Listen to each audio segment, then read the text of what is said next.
Across the UK, on DAB+, on YouTube, on your mobile, and on your side. This is Talk.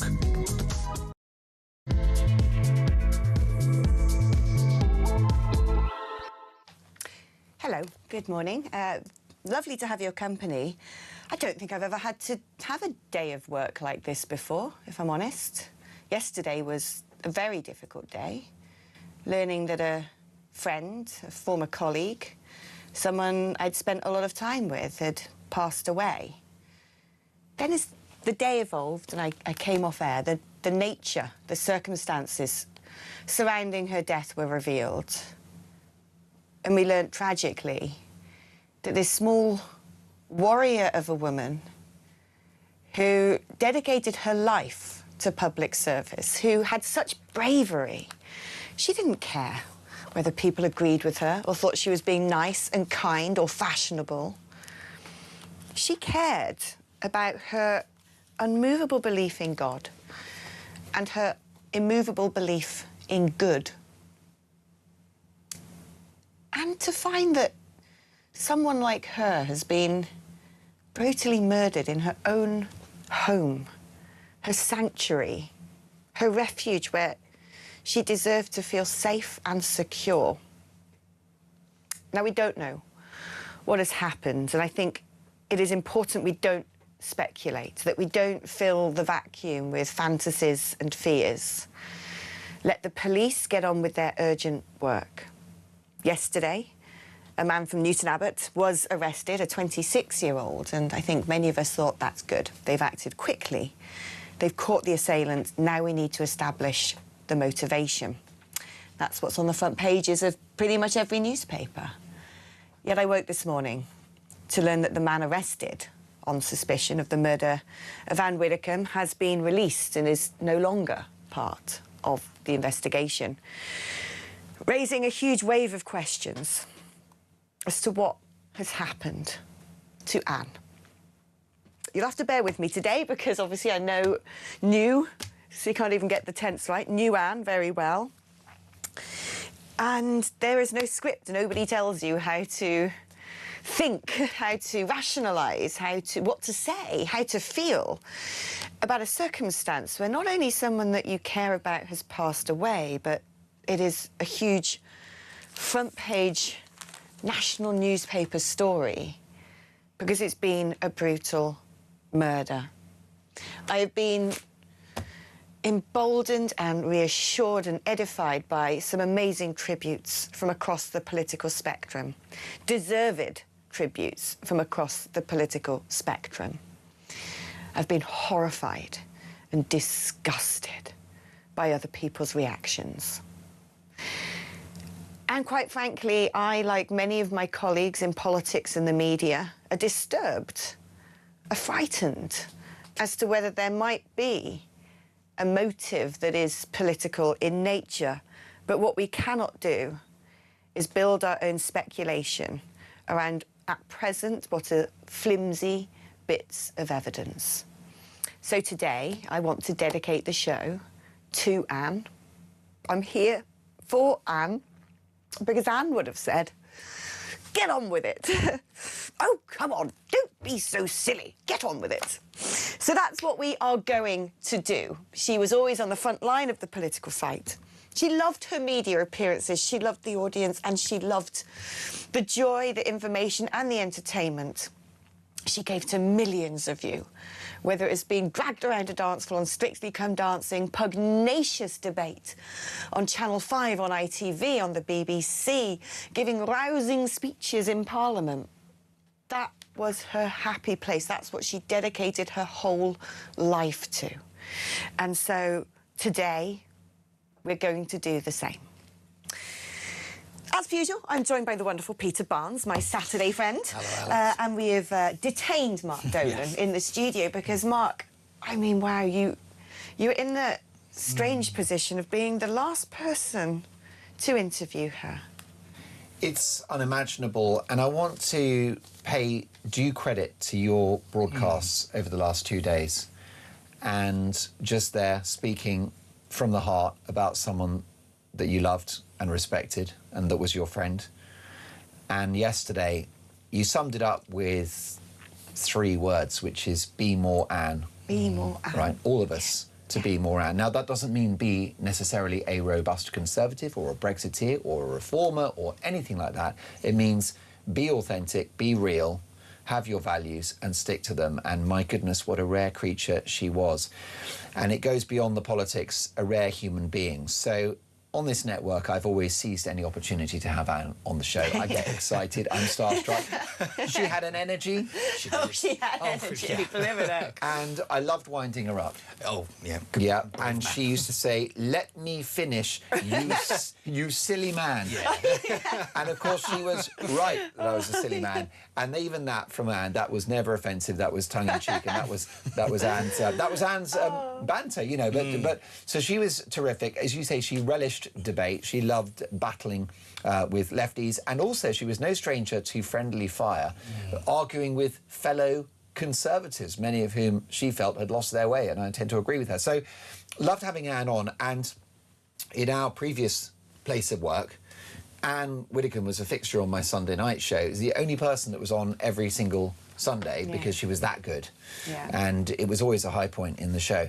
So Anne and I, we didn't have a personal friendship, but we had a professional collaboration and a professional friendship. And I think maybe a sort of auntie to nephew type dynamic. She was everybody's auntie, wasn't she? Yeah. She sort of Yeah. chastised you like the auntie at Christmas. Eat your vegetables. That was it. And maybe the caustic godmother, but whatever it was, to be in her orbit was a privilege, and it was fun. So therefore, it was a strange scenario that I should be looking after Talk Breakfast in for Jezza on Wednesday, and I actually want to thank Jezza for that opportunity.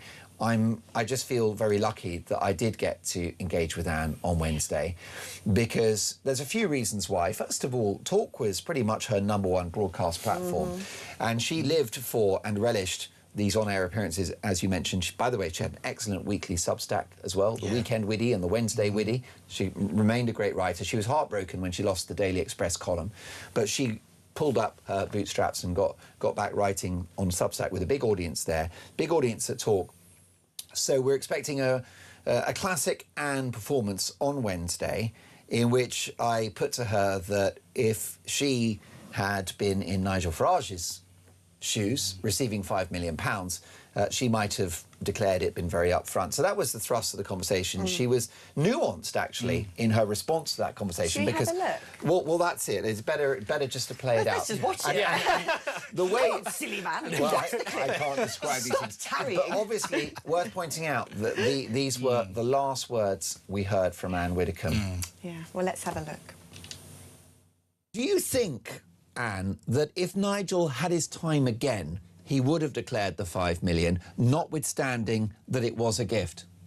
Only he can answer that, Mark. Only he can answer these questions about his financial... Would it have been probably the better thing to do, even if it was a gift, just to be upfront? Because he's a very straight talker, isn't he, just like you?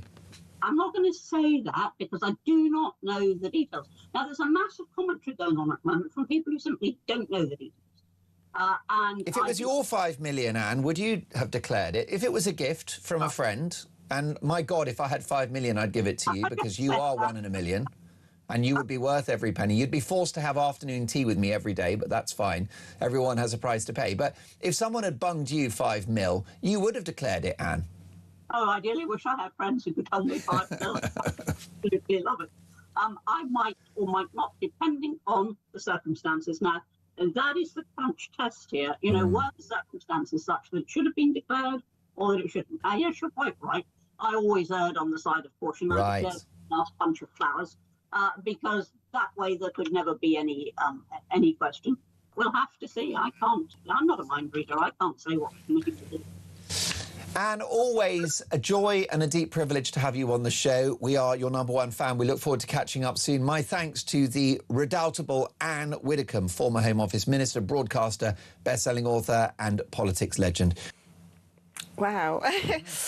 I wasn't expecting to tear up that quickly. I don't know, like, it's not sinking in. Oh, you were so sweet with it. Everyone was, because she loved to tease. She was so mischievous. I want to admit, I didn't know her as well as you two did, but I met her about 15, 16. You know, she's doing green rooms, passing in corridors, that kind of thing. And she was the definition of magnetism. You wanted to listen to her speak a little bit longer. Every interview she gave, you were like, oh, just carry on a bit, 5 minutes. Just give me 5 minutes more. She was that kind of person. And I think, for me, she was the definition of KBO. You know, keep buggering on. Yeah. Just keep going. She was that. And I think we miss that in our politics, and we miss that in the nation. I think there's kind of, yes, a bad thing happened, just get on with it. Nothing that about kind Anne, of attitude, I think we're going to greatly miss. Nothing about Anne had any patience or tolerance with people playing the victim. Yes. That's what. That's the main be more Anne. Don't self-pity, roll your sleeves up, stand up for what you believe in, but believe in kindness and goodness. She was so dedicated to her faith. And she put it front and centre. It's the prism through which she regarded everyone and everything, and it's a faith built on love. And however, what's the word? However robust she might be, however sort of direct she was, however much she told everyone to, you know, smarten up, don't wear those shoes. It was always from love. Yeah. And the Be Kind movement, oh, we've all got to celebrate diversity, don't let things divide us, this is a time for unity. They never actually live up to their own words. Anne didn't play those cards. She didn't use such saccharine, mawkish language, but she lived by the maxim of being kind. And she was a very important asset to the reform cause. Without a doubt. First, it was the Tories that she served for decades. She was a very loyal person. It was with a heavy heart that she left that party, and it was in order to get Brexit done. And then, Brexit. At least I didn't call it breakfast. And then, in 2023, she moves over to Reform UK, and that was a big moment for Nigel Farage's project, because I think what it did is it lent weight and authority to the project. In many ways, she was sort of spiritual flag bearer for the project, given her pedigree and given her experience. Yeah, but she also looked at politics, the areas that people weren't looking, the bits that other people didn't touch. She talked about woke politics before woke was a word. In my opinion, she really was one at the forefront of these big cultural arguments, and like you said, she put her faith front and foremost in everything. And I didn't agree with her on everything, of course not. But you knew that, like you said, if she disagreed with you, it wasn't because she hated you. She just disagreed with you. And then I always liked her speech that she gave at the Oxford Union, where she said, "Nobody has the right to go through life without being without being offended." And she said it's an occupational hazard of being in society. Yeah, exactly. And I thought that was such a turn of phrase. The clip that I took on my timeline. I love that. It's but so true. the one thing I always love is, on that interview you gave with her and everything she did, behind her were the books of her speeches in Hansard.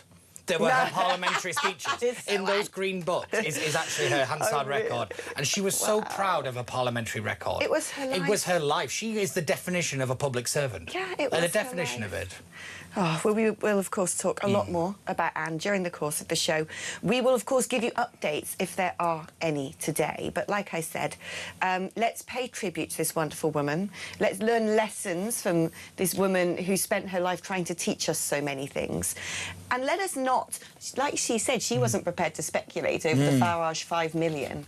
Let us not speculate, because this is an extremely serious time. A lot of people feel quite shaken by what has happened, and we just need to wait and hope that we get the information that we also desperately want, but let that not overshadow keeping in our hearts, in our minds and in our souls the wonderful memories we have of her.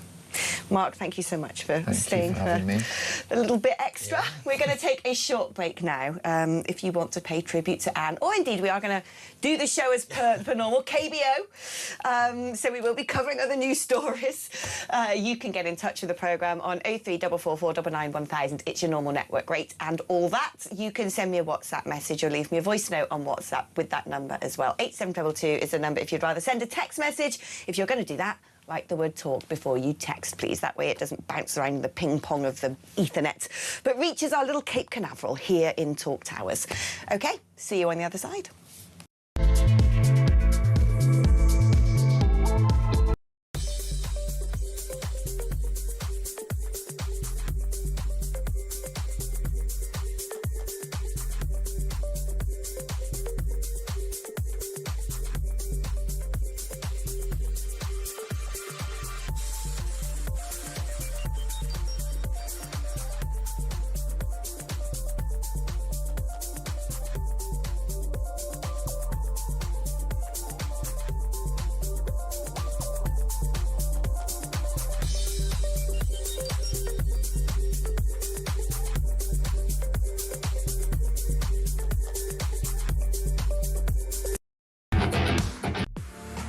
The Talk app.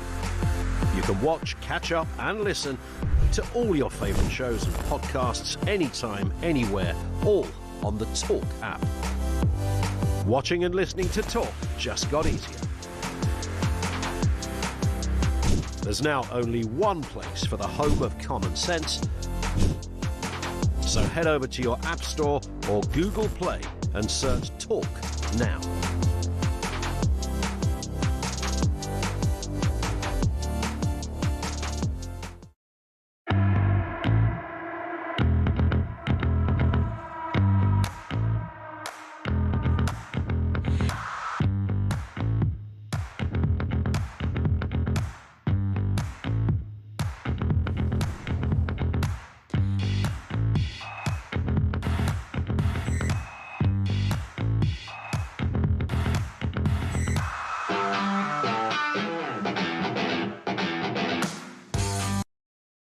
Across the UK, on DAB+, on YouTube, on your mobile, and on your side. This is Talk. Well, hello, welcome back to the show. Peter, here we are, as per usual, on a Saturday.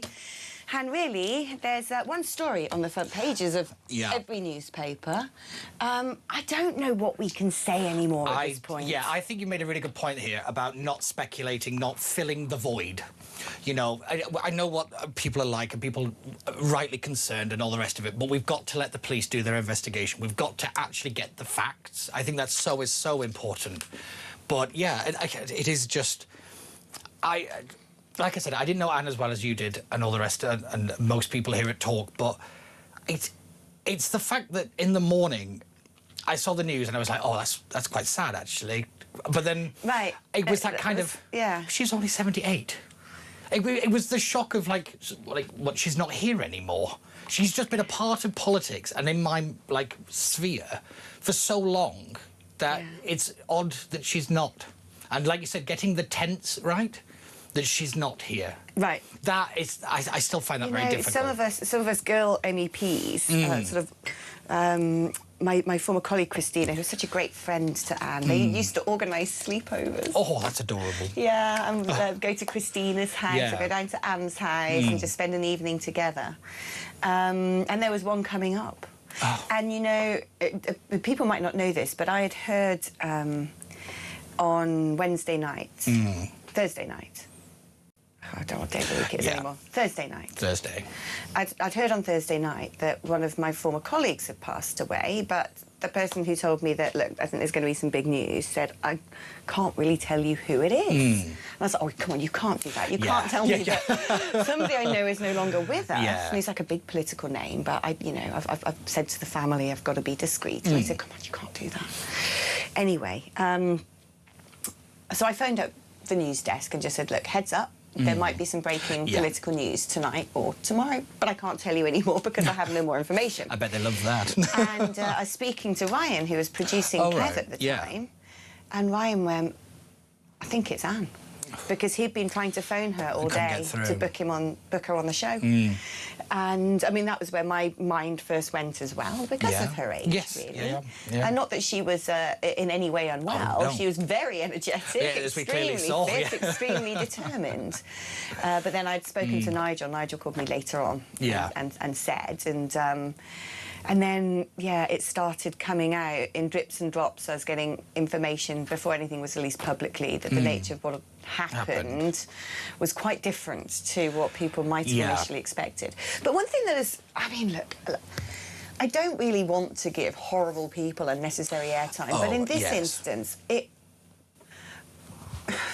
what point do we, who are the tolerant people, Yes, I'm glad you say to those who claim to be the tolerant people, enough is enough? Because we have gone through years of, if you support Brexit, being pushed out of work, being ostracised from polite society, being demonised, being verbally attacked, feeling worried that you could be debanked, feeling worried you might not get a promotion. Having a milkshake thrown at you. Then it sort of accelerated into demonisation that was so acute that people genuinely worried for their safety. And then we have suffered people who are speaking out against the current political establishment who ended up in prison. And then all of a sudden something like this happens, and big names who are regularly on broadcast channels, who are paid hefty sums of money, frankly, utterly disgraced themselves yesterday.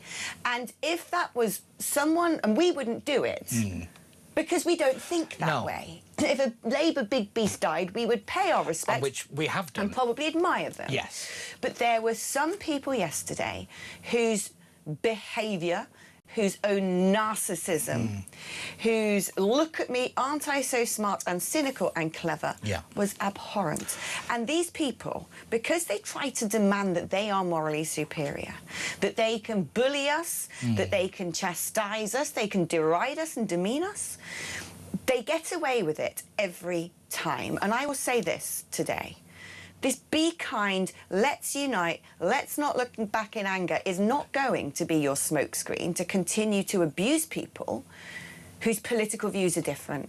I'm thinking of certain names that I see in lifts in this building, in fact. And I want now professional organisations to think long and hard. I don't care how big the name is, I don't care how smug and leftist they are. You've got to think long and hard about actually showing that there will be consequences for such disgraceful behaviour. Because if you don't, yes, it already reflects badly on them, but it's going to reflect badly on your channel or on your newspaper. And unless we start, I'm sorry, unless on the right we start standing up and going, we're not going to allow the death of somebody so beloved to be used to politically point score, to make vile comments, to laugh at a tragedy when people are genuinely hurting. And then tell us in a gaslighting, narcissistic fashion, be kind, be nice, your politics is divisive. It ends now. And I'm going, from now on, when I see these people saying things that I think discredit them, discredit our industry, and discredit the organisations that are paying for them, we can all play cancel each other. I'm not trying to cancel you. I just want to make sure that you face consequences for the hurt and the anguish that you have spread. I don't think that's too much to ask, especially of people who constantly point the finger of blame at everybody else. I couldn't agree more. I don't know about you, but I'm getting sick and tired of living on the high, being the higher person, being the better person. Why do we always have to do that? Why do we always have to say, oh, well, it's just the left, be kind, and all this kind of stuff? And we just seem to sit here and we take it and we take it. And I actually thought there was a moment when Charlie Kirk sadly passed away, when he was murdered. I thought, actually, people might realise that words have a consequence. That didn't seem to happen. And I thought the way some people behaved yesterday when the news came out, not just that Anna died, I thought some people then disgraced themselves, but then some people doubled down. Kept standing up and trying to defend their really tasteless, crass personification of Anne. There was one in particular that just reeked of arrogance and sexism and superiority that I've made a complaint to my and I've never done that before in my life. I've never complained in my life because I believe in free speech. I believe in live and let live. It's not my job to try and see that someone is punished in the workplace. It isn't. But I did make my thoughts and feelings known to management, saying I don't know what I'm going to... Yeah. Literally, if I bumped into him, Yes. I don't know. That's Yeah. what I. You know when you just think, I don't know just how don't know what I would do, yeah. What on earth? I would have no pleasantries to say to the man because. Yeah. No, anyway. But it was right across the kind of left media spectrum yesterday. There were certain individuals that I thought monetised her death as well. I thought that was despicable. Utterly despicable that they were using it for a shock factor, for clickbait, and they were doing it. This was whether you agreed with her politics or not. This was a 78-year-old lady who was murdered in her own home, bludgeoned in her own home. That is who you're talking about. Last few moments of her life, possibly in terror. That's the bit that has all haunted me since we found out what happened. Never did any harm to anyone. No. Not at all. Never. I mean, I did always find it quite funny when I did meet her. You kind of had, because she wasn't very tall, and like She was tiny. you did have to kind of bend down like she was the queen. Because she always did that thing where she used to elbow you, say, "Go get me that." Oh yeah. yeah. A shoe. She was kind of like you said. She was like your kind of the aunt at a family Christmas, or she was like your grandmother. She was like, just get on with it. Go do this. Go do that. And the way that people spoke about her yesterday was horrific. Yeah. And I think it showed the worst of this country, actually. And it made me wonder, what on earth are we fighting for? It really did. The way some people behaved yesterday. What are we doing? What are we doing?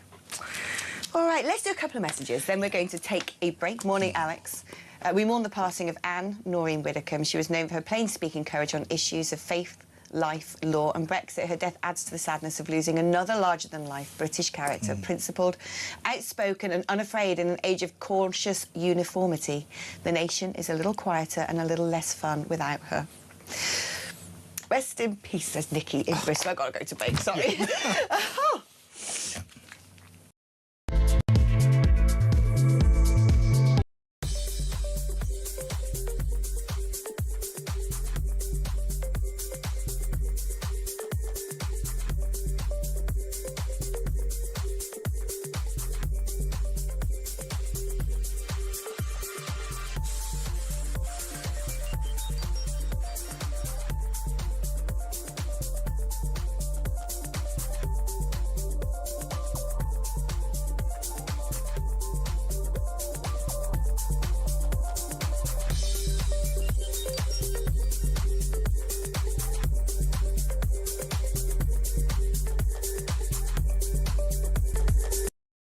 Across the UK, on DAB+, on YouTube, on your mobile, and on your side. This is Talk. Hello and welcome back. I think I'm going to have to ration the tributes. It's like, take a deep breath, here's another one. Yeah, it's going to be one of those days. It's going to be one of those days, but KBO. Yeah. Now, look, I did say we don't want to speculate about circumstances surrounding Anne's tragic death, but it would be interesting to understand how police might be going about looking into things, the sort of risks that do exist for people who work in politics and are in the public eye. So we're joined now by Professor Anthony Glees, who's a security and intelligence expert.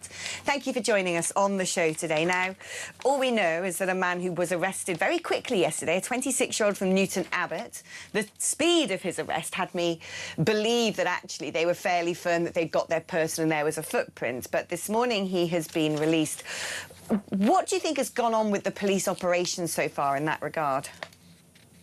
Well, I think the first thing that people like me have to say is that this is a horrible, horrible thing to happen to a woman who was an asset to this country, whether you agreed with her views or you disagreed with, she was a fine Democrat and a doughty fighter for what she believed in. We were students at Oxford at the same time. I can remember hearing her in the Oxford Union all those years ago. And what has happened is absolutely horrible, horrifying, and also for her family. And it's also the case that the police have said we shouldn't speculate on this, that and the other. However, in a sense, I'm afraid, the police began the speculation by, the news of this awful murder was delayed to let the police get a move on. So we all agreed with that policy, of course. And then the police implied that they'd got somebody and that somebody was related to their inquiries, and then we breathed a sigh of relief, and then we heard he wasn't the man. So what would be going through the police mind? The very first thing, of course, would be that this was an act of terror. After all, MI5's Director General, Sir Ken McCallum, has told us a few days ago that there are the agents of foreign powers on our streets here in the United Kingdom, causing mayhem and sabotage and violence against people. Our Prime Minister's house was firebombed. They attempted to firebomb a car they believed he owned. So there is a strong suspicion always in these cases that it might be terror. Yet the police said almost immediately, when frankly they couldn't know. That's my feeling, because they arrested someone and then said, well, we're pretty sure it's nothing to do with terrorism and we don't think it's politically motivated. And now this morning they've released the person they've arrested. And there's all sorts of, you know, the problem is, and like I said, I don't want to speculate on what's going on because we don't know, but the problem is in the wake of what happened at Southport, when we knew we were having the wool pulled in front of our eyes and that they were downplaying what had actually taken place for fear of public backlash, is this sense that things don't make sense. How can you rule out all of these things when you haven't arrested someone and you don't know what's happened? But also this sense that they've messed us around before. They've withheld information before when they thought that it could be, let's say, politically sensitive or sensitive when it comes to the way that society might react. Yeah. Well, let me say, too, that from my perspective, which is an academic perspective, I have the greatest respect for MI5 currently, got a very fine leader in Sir Ken McCallum, in my view. And I also think the counter-terrorist police in London and the Met do a fabulous job. But here we're talking about, you know, Dartmoor and the cops in the southwest of England. And that is the last place, in a way, you would expect some kind of terror attack to be. And I'm not saying it is, and all I'm saying is, you know, you asked me what might the clever cops be thinking now. The fact is that Ann Widdecombe was highly recognizable. She was a highly recognizable person. Even if a burglar had attempted to steal something from her, they would have realized that millions know her face, whether they're into politics or into Strictly Come Dancing. And their natural inclination, I think, would be to run away. Right. Now, if it were a political assassin, you might say they'd use Novichok, they'd use a bullet. But we can't quite tell, because these days we know the agents of our adversaries and enemies who are operating here in the UK recruit criminals in Britain for large sums of cash to do their evil work beyond the radar of MI5. So all these are very plausible explanations. And the final thing to say, and I believe this and have said it on many occasions, we know Dame Sarah Khan, in her report published a few days ago, pointed out, excuse me, that 15% of Brits believe that violence is justifiable for political reasons. In other words, there's a 15% reservoir out there for people who could be turned. Nigel Farage is perfectly right to have security. I believe, as a matter of fact, he does get security. I can't prove it, but I've seen people who look like the official close protection officers near him with what appear to be submachine guns under their jackets. Now, that's not private security. That's quite properly state security. He's one of the most influential politicians I mean, this is what I wanted to ask you, actually, because it's about a year ago that there was the assassination of Charlie Kirk, and I can remember back then feeling worried for the people I work with, worried for the people I know in politics, worried for my own safety. Because we live in a climate now, and I don't want to make it about left versus right, but I do think there is an important distinction, which is when you're in the right wing of politics, you are demonised as an existential threat. You're told, people are being told you're a Nazi, you're a fascist, you're dangerous, you're full of hate, you're dividing people, you're destroying society, you're imperiling poor men who have, you know, come to the country to seek refuge. And that demonisation directly led to assassination attempts on people like Donald Trump, Charlie Kirk, and like you said, also there is, I think, you know, plenty of agents from hostile states who want to create havoc in our society by creating acts of such violence. But it makes me wonder, where do we go from here?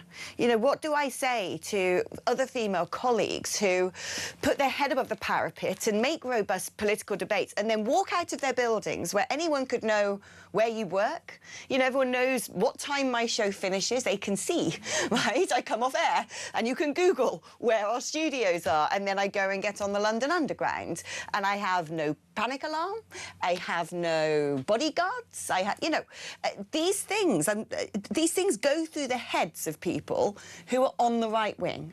This is not about me, this is about a lot of people that I know right now. And we talk a lot about safety for MPs. In fact, there's discussion, rightfully so, again, at reviewing protections that are in place for sitting MPs. Anne wasn't a sitting MP. She was not protected. And we keep talking about, oh, after these horrible incidents, we've got to unite. We've got to dial down the rhetoric by people on the Be Kind left-wing movement. Except it seems to me that they say one thing and they do another. And I just feel that we're getting to a stage where people are finding it very difficult to do their jobs, to get into work, to feel secure in their own houses. Where do we go from here? Well, Alex, that's a very important question. I mean, on the one hand, I believe passionately in free speech under the law, but we have to understand that free speech under the law needs to take place under conditions of security. You can have security without liberty, but you cannot have liberty without security. So we need to ensure that as long as there are these 15% of people who think violence is justified wandering around, that those people who are in the public gaze are properly protected. And you know, from Prince Harry through to Nigel Farage, again, my view on Prince Harry is, whether it's his own fault or not, having appeared to boast of killing Taliban soldiers, he puts himself at risk and therefore is entitled to security if he comes to the United Kingdom. And Nigel Farage is entitled to close protection officers because of his prominent position. What we do, though, I think, first of all, we know, and we saw this in the trial and conviction of that far-right Alfie Coleman just a few days ago. You have loners, you have people who are isolated.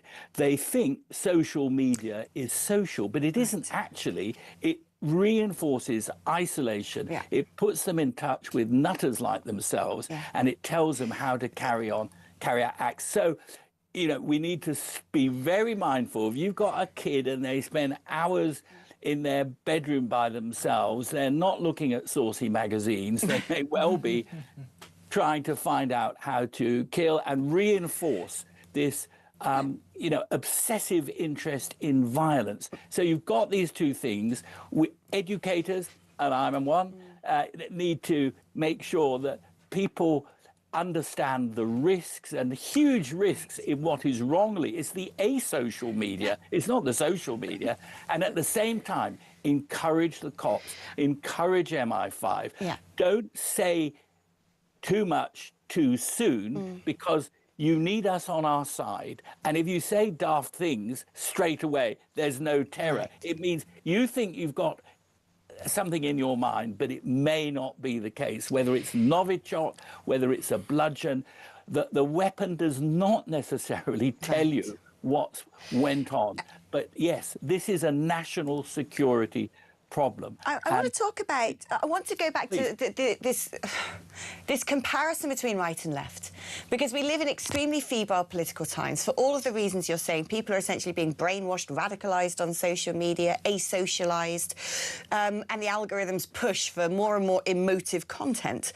But I'm thinking back to after Southport and the way that Sir Keir Starmer and the Attorney General, Lord Herman, decided to try and quash uprisings was to drag people into court and charge them with incitement for using language. And let's think about what Lucy Connolly said about migrant hotels. Burn the hotels down for all I care. Now, they determined that this language could potentially lead someone to going and setting fire to a hotel with migrants in it, and decided that this was such a severe threat to public safety that she needed to be imprisoned for 31 months. Now, at the same time, I can remember seeing the Socialist Workers' Party with big bright yellow posters saying Nazi scum off our streets, stamp on the necks of the fascists. I see online all the time words like genocide, globalise the intifada, burn turf witches, and yet for whatever reason we on the right wing are not supposed to think that that's going to encourage somebody to come and attack you. Now, I've been attacked. I've had people twice now in the lovely countryside where I live, where I fled to because I thought I wasn't safe in London. I had one instance with a man doing the usual thing where they come up with their phone in your face like this, which is horrible. When it happens to you, you feel, you know, your heart starts beating, and it actually feels like someone's waving a weapon at you, weirdly. And then someone in my little local village pub just, you know, started calling me a scum fascist. I was like, oh my God, it's my village pub. But this is what I'm saying. Do we need to think about this sort of labelling? Because we are seeing consequences. We don't know if this is what's happened with Ann Widdecombe, but we are seeing consequences that people are being physically threatened and verbally intimidated because they are being labelled as existential threats to society, as immoral, as dangerous. And it is hyperbolic, it is untrue, it is not only hurtful, but I think it's dangerous. And if we're going to say, you know, someone saying burn down the hotels for all that I care is inciting violence against another individual, then why aren't we allowed to apply that same rule to other people who are encouraging very young plastic minds, easily radicalised individuals who live online to think that their duty to the world is to go and attack somebody who is simply on the other wing of politics? Well, that's a very profound question, and I'll do my best to give you the answer in a nutshell. I think whether we're dealing with people allegedly, neo-Nazis on the far right, or allegedly Trotskyites and Stalinists on the far left, first and foremost, we're dealing with people who lust for violence. This 15% that I've talked about. It is perfectly lawful to be a right-wing person, and it is perfectly lawful to be a left-wing person, but you must not incite others to kill people.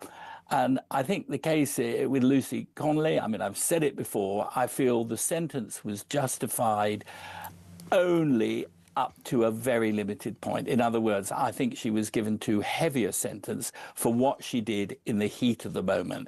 Now, I understand the government was worried that the whole of Britain, essentially, England at any rate, would be set ablaze, and they felt a public duty to stop that. And we know from other countries like Germany, it's a quick move to set an asylum. There's a lot, people don't, want where we live. We're about to have a huge new asylum centre, and that's a real problem. But we spoke about, say, someone reacting in the heat of a moment to a horrible incident who doesn't really have any status or platform, who puts something on social media and deletes it 2 hours later. When we look at the far left, when we look at Antifa, when we look at the Socialist Workers' Party, they're not ordinary people reacting in the heat of a moment and making a sort of, mindless, reckless comment.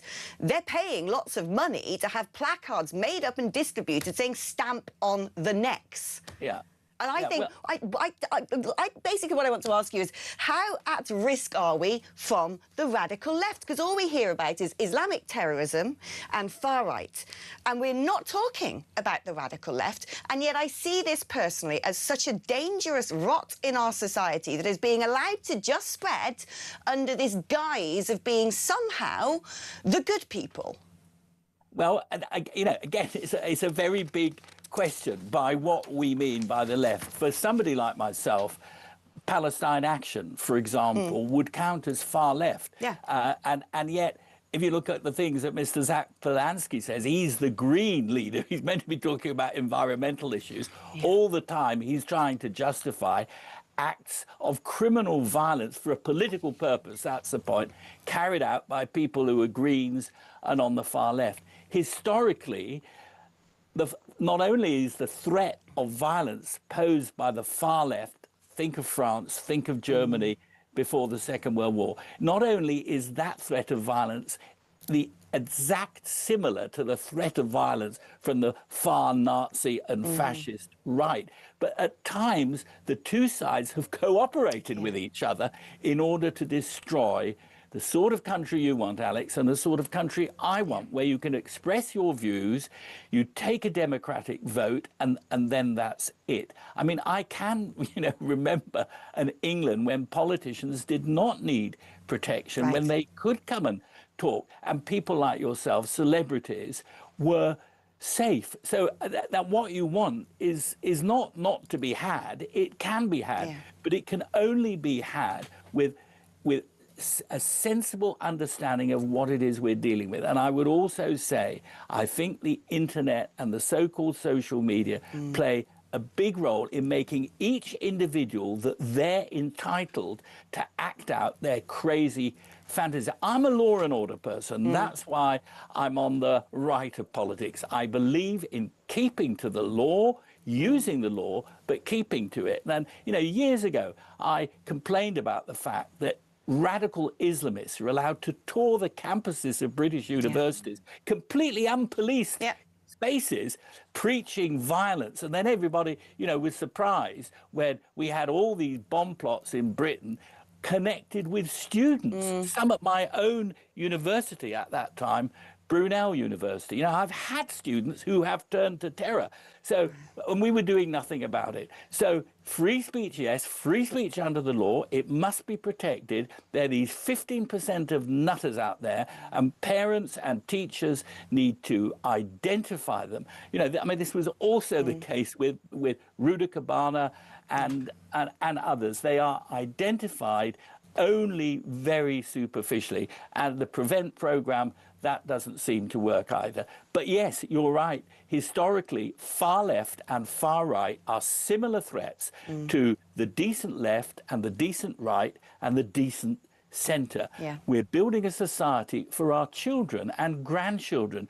Do we want them to become used to the idea that if you stick your neck out, if you're a beautiful performer, I mean, for me, Ann Widdecombe's the Strictly Dance Come Dancing performer who brought cheer to millions of people in this Britain, being prepared to make a little bit of a fool of herself, let's be honest, and that people like that should be murdered. Even if it wasn't for political reasons, the killer must have known who she was, and that is unspeakable. Anthony Glees, thank you ever so much. Right, we'll take a short break, but after the break, I think Peter and I, we should continue this conversation because I think it's really important. I've had it now. We've got to talk about the language of the far left. We've got to talk about foreign influences in their campaigns, just as they keep pointing the finger, suggesting actually the foreign interference is on the right. I don't think it's the case. We'll be discussing that after the break. Now, if you want to talk with us and share your thoughts on anything we're discussing today, the number is 0344 499 1000. You can phone up, register your interest, we'll take down your details and give you a call back. You can use that number as well to send a WhatsApp message or leave me a voice note on WhatsApp. 87222 is the number to send a text if you're going to do that. Right talk before your message. We're back after this.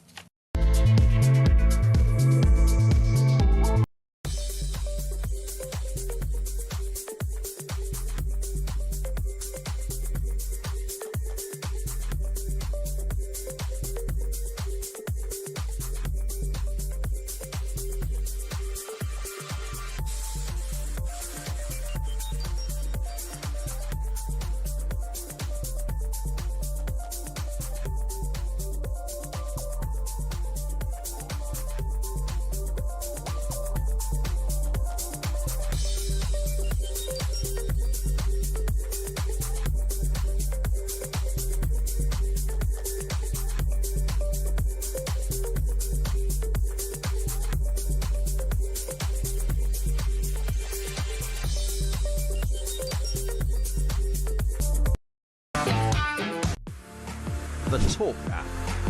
You can watch, catch up and listen to all your favourite shows and podcasts anytime, anywhere, all on the Talk app. Watching and listening to Talk just got easier.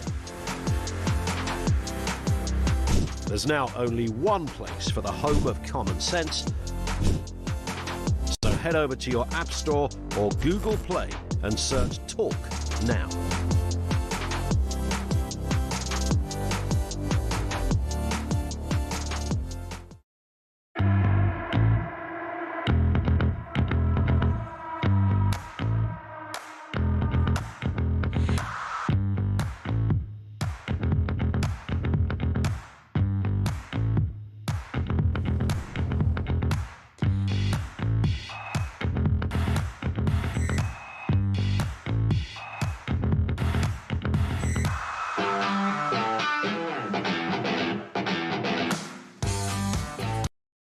Across the UK, on DAB+, on YouTube, on your mobile, and on your side. This is Talk. Hello, welcome back. Now, we were just talking before the break, and I want to dwell on this topic because we have two-tierism in our politics. We know that. And where anybody on the right, if you so much as just make a slightly politically incorrect, or impolitically correct, politically incorrect faux pas even, you're told that you're dangerous, you're monstrous, you're evil. On the left, there is, and we know there exists, a huge radicalised element called Antifa, who I'm pretty sure receive a lot of foreign funding, whose job it is to create violence on our streets, to destroy properties, to intimidate individuals, and to add a coarseness to political debate. In this country, we have the Socialist Workers' Party. Yes. Who are they? Who's the leadership? Where's their funding coming from? They call themselves a political party. Why aren't they accountable? Why aren't they doing interviews? Because what I see time and time again, at whatever the latest in vogue protest is, whether it's Gaza, whether it's climate change, they have placards ready-made and very often disseminate extremely violent rhetoric. We're talking about there's a word for this, isn't there? There is. I'm frantically Googling it. We can't find it. There's this word for sort of like ramping up the volume, setting the scene to sort of create this sense that something's so dangerous in the hope that someone will attack it. And this has been going on far too long, going on for decades. Do you know, I always sorry, just to cut you off, it's just literally just come into my head. I go back to when it was the kind of the mass protest and all the trade unions got together and all the lefty groups got together here in London, and I remember because Samara Gill, she was down there. It was on a Saturday, and I remember saying, "Isn't it funny they threw this together in a matter of hours?" And there was hundreds of thousands of people there. Yeah, and they threw it galore. posters, all the same poster, all the same design, all the same groups, all organised in coaches, and they moved together like snap of your fingers. This is like the pro-Palestine marches. It's 100. I think that's like what it was, BLM, actually. like all of this stuff. It's very sophisticated choreography. Do you know, there's a story in the paper the other day about quite how much of the Palestine marches have been funded by hostile states and foreign terrorist organisations, which we knew from the beginning. But we allowed them to keep parading through the street. Now, what I want to know, very seriously now, is what are our intelligence services doing about communism and radical left-wingery? Because I've noticed Donald Trump is calling it out now. Speech after speech, he's saying we've got to cut out the cancer of communism. Now, the West spent trillions of dollars, decades, fighting the extreme left around the world, not just in our own countries. And now it seems that they have essentially infiltrated the entire public sector, the education system, the unions, and now are sitting on green benches. And dare I say it, might even be the Prime Minister. Because when he turns around, I remember when they reduced Nigel Farage's security by 70%, so he does still have some degree of state security, but it was massively scaled back. It was just after Charlie Kirk's shooting, and it was just around the time of the Labour Party conference. And every single delegate on the stage got up behind the lectern and all said, Nigel Farage is a fascist, he's a racist, he's divisive, we must stop this evil. Now, this is what Macron says about Rassemblement in France.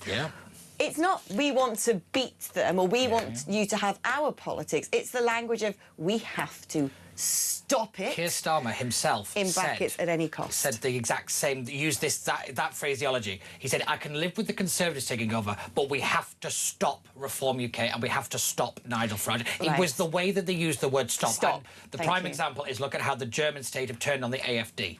Yes. The way they have weaponised the apparatus of the state to stop a political party that they just don't like the politics of. And more importantly, they are incapable of defeating at the ballot box.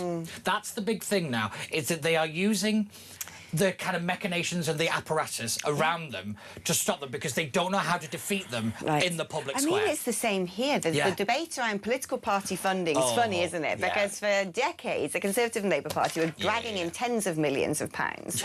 Now, all of a sudden, they're not able to raise the same sort of funds, and Reform are getting the cash money because a lot of donors are quite savvy and think we want to back the winning horse, or perhaps politics has changed and we think this is going to be the correct recipe for the country. Isn't it astonishing how they're all running around and grappling today to prevent foreign donations? The Labour Party took a lot of money, I believe, from the Cayman Islands before coming into power. That's a little wonder through the Then Paradise individual business donors, well, we better sort that out. We've got to put a cap on how much an individual business donor can give. Well, Dale Vince was an individual business donor who gave heartily to the Labour Party. Isn't it interesting how all of a sudden they're like, oh, well, you know, you can take money from other entities, but it can't be crypto. Definitely not crypto. And it's like, so you can take money from anything else, big pharma, big food, you know, but just not crypto. Why? Well, because it seems that that's where Reform's getting its money from. Yeah, I hate the way they keep changing the rules. Yeah, they should. Yes, I have to admit, nobody comes out of party funding smelling of roses. No, nobody does. You know, it's the big brown barrel, as we used to call it. But the thing with crypto is it's the shadowy element of it. It's not well explained to people. But you're right. They shouldn't be able to change the rules. They shouldn't be able to have that level of just, oh, we could just change it because we don't like that party. Yeah. No government should be able to do that. No. That's what I don't like. And I use the local elections as a prime example. That should be out of the hands of the government, being able to say who gets a vote and who doesn't. No government should ever have that power. It's terrifying. It is. Because the conventions to which our state is based on, because it's not laws. Because the inherent trust we should have in our institutions and our systems, and the sense of fairness and even-handedness is so critical for societal cohesion. Right, guys, we've done 1 hour, but there's still 2 more to go. We're going to be taking a short break, but there's still so much to talk about, so hopefully see you just after this.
across the UK.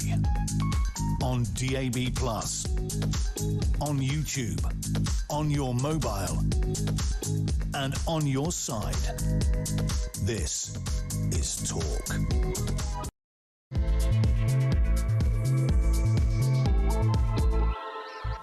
Hello there and good morning. Let us kickstart this hour with some more messages. I think I've got a bit more fortitude now. We'll see. I only managed to do one before. I've got to say. Oh, come on in, Come on, you can do it, Alex. I'm with you on this side of the desk. I was watching Mark Show on Wednesday and saw Anne speaking on it, and she made me laugh when she was talking about something, and Mark interrupted, and she said something like, "Will you let me finish? Because you've asked me my opinion."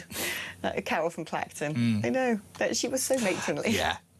Morning, Alex. Such a sad time for most of us. Wonderful lady, full of knowledge and pride and passion. She'll be sadly missed, but Anne will live on in our hearts, says Annie in Burgess Hill.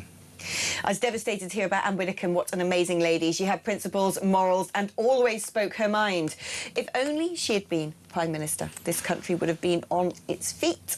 She also loved animals, in particular cats. Yes. I know she loved, we used to talk about our cats all the time. Yeah, she was a great animal lover. Cats and hymns. If I remember rightly, she was like the patron of one of the donkey sanctuaries. Yes, and things donkeys. She rescued goats and everything. Yeah, literally. She reminded me somewhat of Dr. Dolittle. One of the things she massively rebelled on as a Conservative was she was anti-fox hunting. Yes. She was very for the hunting ban. It's quite interesting you bring up Ann Widdecombe being that powerful in the Conservative Party at that time as a woman is incredible. Not many people ever get to the heights of the Tory party, as you'll know. It's just, it is a knives-out boys' club. Right, and to survive, politics is. But to survive and to thrive and to have that level of respect, even after leaving the Conservative Party, is an incredible achievement. Yeah. Incredible achievement. The one thing that sticks out about, Anne personified something, not she didn't personify it, but people's treatment of Anne personified things that are very wrong with society. Now, first of all, for a long time, she was openly derided and mocked for her faith. Yes. It was seen as sort of weird, as if she was some sort of, I don't know, Plymouth Brethren. Not that I'm saying Plymouth Brethren are weird, but I don't know. But it was seen as sort of radical and extreme that she happens to be a very dedicated Christian and later moved to Catholicism when the Church of England, where Anglicanism stopped doing God, basically. Yeah. And I remember when Louis Theroux went to meet her, and there was almost this sort of superior sneering. Let's all laugh at her, shall we? Oh, you're single, are you? Oh, you never got married? Oh, you like God, do you? As if those things are somehow offensive or to be mocked. Yeah. So through the prism of Anne, we've seen society ridicule what is just our state religion. Yeah. And then latterly, we were talking earlier about some people who I'm deliberately not naming because I don't want to cause too much trouble, but they also mocked her for being an unmarried woman. Yeah. And that to me is, I get that. I get it all the time now on social media. I've looked at comments the other day. I really shouldn't because, sometimes they say awful things like, hope you die and stuff like that. But then other times it just says something which hits you in the sternum. Yeah. And someone put, oh, my God, she's such a screeching banshee. Poor husband. Someone said, oh, she's not married. Oh, of course she isn't. That explains anyone who would want to... These attacks on you. If you're a single woman in the public eye, you must be sleeping with someone. You must be undesirable. You must be a lesbian, you must be a ghoul, you must be... Nobody is looking around, Wed Streeting and going like, what's your relationship like? Yeah. Or looking at Sir Keir Starmer. No one does this to men. And sometimes, and I'm not saying this is my situation, it isn't, but sometimes women are not married because they've had a horrible relationship. They might have been in an emotionally abusive relationship that they're trying to recover from. Sometimes women haven't had children because there are fertility issues. Yes. Whereas a lot of women desperately would love to have children. And when men, whether they're just faceless people thinking they be clever, as little internet trolls in the comment sections, are mocking a woman's relationship status or a woman's not having children, her familial status, it is, frankly, disgusting. And that is what offended me most yesterday, when a particular journalist who's had a very prominent career, who earns a lot of money and appears on a lot of different channels, thought it was oh so funny and clever to point out the fact that Miss Widdecombe hadn't married. Yeah. And I just think that is... And doubled down. kept thinking he was It's the still double- so smart yeah. and clever. And whether or not Anne would have cared doesn't matter. It's irrelevant, There will be yeah. a lot of women out there who would care because they think, I've lost a husband, or I had a tragedy in my earlier life, or whatever it may be. It is an absolute disgusting, spiteful cruelty to make something that personal. I couldn't agree more. I think we should have learned a lesson when Andrea Leadsom made the comments about Theresa May not caring because she didn't have children. She Yeah. was another lady who had fertility problems. Right. I thought we'd moved past this, and unfortunately, there are some dinosaurs knocking about that still should not be knocking about some on the utter airways, oafs. in my opinion. But I do find it interesting when we talk about the way that people talked about Anne's religion and faith. I wonder if they'd have made the same comments if she had followed a different faith. I know. That is the bit that I find perverse. The double standard and the blatant hypocrisy, because nobody would have said a word if Anne had followed a different faith and had practiced certain things in that religion compared to what she did. Totally I agree. think that is the worst bit, is we saw society at its worst through the prism of how they treated her. Don't get me wrong. You don't have to agree with everything a person says or believes in. You don't have to. of course not. But you don't have to believe that they're going to somehow bring down society But how because of what dare they you do. publicly stand Yeah. in judgment of Yes. someone's private life that you Yeah, know nothing about? That's the bit. You know That is nothing about it. You know vile. nothing about it. Nothing about And it. the bit that social media, I thought it was interesting that Anthony brought up actually was the personal nature of it. You're talking to another person when you tag somebody in Twitter or Facebook or something. No, We actually, can not just talking to see another it. person. You're Yeah. dragging someone Yeah. out from where they're sitting minding their own business, Yeah. sticking them in front of an Yeah. audience and going, ha ha, let's all collectively laugh and bully Yes. this person. Yeah. Without a doubt. It's gross. Without a doubt. Let's It's- speak now to Myron Senthil-Nathan, political commentator, great friend of this show. First of all, Myron, you are a Reform UK man. Have you got any anecdotes? There you go. There you Nice go. little pun. Have you got any anecdotes? I think I met Anne once, very briefly, but she had a profound impact on me because she gave a really good speech on, I think, the 2023 Reform Conference, where I was starting to get tired of the Conservatives. And I heard her speak, and she mapped out, stage by stage, the disaster of Brexit and the betrayal of successive Conservative prime ministers over leaving Northern Ireland in the EU. And the way she did it was absolutely magnificent. I mean, she said, I've heard arguments for staying in the EU. I've heard better arguments for leaving the EU. But I've never heard an argument for leaving the EU, but pretending that you're still in. And it's the way she said that, and she highlighted the betrayal of losing sovereign territory without a bullet being fired to the EU and the disaster of the Conservative Party that really motivated me to actually say, do you know what? I've actually got to start getting active, and I think I'm going to join Reform UK. So she didn't know about this, but she played a huge part in my decisions politically. What has been your reaction to the reaction to Anne's death? So you're talking about the left?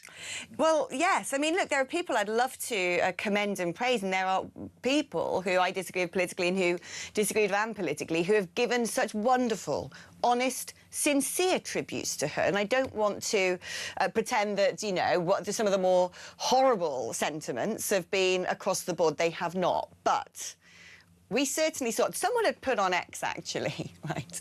Someone had put on X a sort of live screen recording of scrolling through threads on Blue Sky, which is that sort of left-wing version of X, which I'm not on. But I really couldn't believe my eyes. We talk about the dangers of, oh, well, you know, you can put kids in bikinis on Grok, therefore we've got to ban X.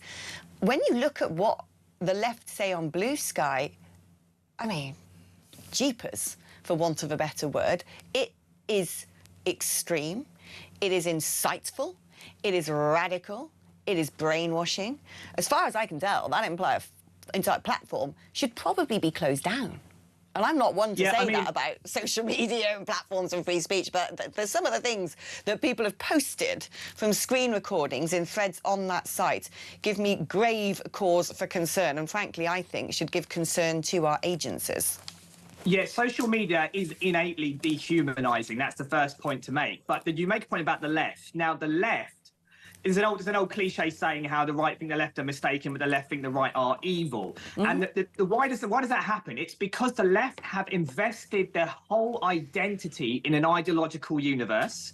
And as David Starkey said, facts are conservative. So if you're on the right, you deal with facts, you deal with reality, and that is a direct threat to the identity investment that the left have made in their ideological universe. So you're not only wrong, Alex, in what you're saying, because you're on the right, you're an actual threat. Yes. And because you're a threat, you need to be dehumanized and attacked, and anything goes because I am righteous and you are evil. And that's basically the mental psychology that goes on behind the left mentality. That's why they can be the most depraved people, most depraved comments on such a sad occasion, tragic occasion like this. And it does actually, we don't know, do we, what has led to the tragic and brutal killing of Ann Widdecombe, and we mustn't speculate. But it has given a lot of people in the public eye pause to reflect on matters of security. And indeed, there have been conversations at the very highest level of politics, and rightly so, about whether MPs are safe. Although what we do know is MPs have panic buttons, that they have training, that they have some semblance of security. Yeah, what two things that we've seen in recent times, and again, we don't know what has happened to dear Anne, but in America we saw the assassination of Charlie Kirk, and it's becoming, I think, because of this exacerbating, heightening, enabling of dehumanization that social media brings, we have seen that actually perhaps some of the greatest threats aren't just to elected officials, but to, well, it could be J.K. Rowling, but she probably has enough money for round-the-clock security. I put something on X yesterday, and I thought long and hard before I posted it, and I showed it to my best mate, Belinda DeLucy, who's also in the public eye, and I said, look, shall I write this? Because I said the problem with the radical left is they want us to live in terror. They want us to live in terror that we're going to lose our jobs, that we're going to get cancelled, that we're going to be ostracised from society, or even that we could get hurt. And when you see these people from pro-Palestine marches or climate change marches or, you know, Antifa marches or whatever, screaming, foam-flecked, eyes all back in their heads, screaming in someone's face, it is frightening. You kind of think, blimmin' heck, these people are screwy, you know? And if someone is making someone from a different political movement or someone, you know, of a different ideology feel terrified, they're terrorists. Yeah, I mean, we talk about Islamist terrorists. You made this point already, but the left kind of, I don't want to call it extremism, is a massive blind spot in what's going on in our societal discourse. I mean, look, I'm pretty much a nobody, relatively speaking, and even I had to phone Surrey police because I had threats of a person wanting to come to my workplace because of things I've said already. And then you look at someone like yourself, Alex. I remember we went for a drink the first time I came on to talk, and I was actually in my head thinking, you're walking through a very crowded place in London Borough Market, and this is London, and you are well known, and you're very outspoken. You don't mince your words. And even in my head, I was just thinking, you know, is this safe for her? But that was just a passing thought. But I think this is going in the back. This is going on in everyone's mind, in what's going on. If you're on the right wing, especially, look, we don't like playing the victim. Anne never played the victim. Right, exactly. But nonetheless, it is coming to a point where it is on our mind, whether it's Nigel Farage, or it's Alex Phillips, or even some little old me as well. Where it is in the back of our minds, but how much we should be outspoken on X, on Talk, or whatever it is. And it's highly concerning about political life in general. No, I know, and I was speaking earlier to Professor Anthony Glees about the idea that we do have a blind spot about the radical left, and actually we're having a lot of debate at the moment in politics about foreign interference. Oh, it's probably hostile states funding reform through the medium of crypto. Oh, well, Nigel Farage, he loves Putin. All these sort of, you know, we hear it all the time. It's from the playbook, right? And what is interesting is nobody is asking questions about the Socialist Workers' Party in this country, who very often aid and abet pushing the narratives, pushing the agenda, pushing following to other left-wing parties, because they don't really stand particularly as a political force to win constituencies. They are there, essentially, to demonise and, I would say, terrify the right wing. And I think we need to seriously take a look at this organisation, because I do think they pose a threat.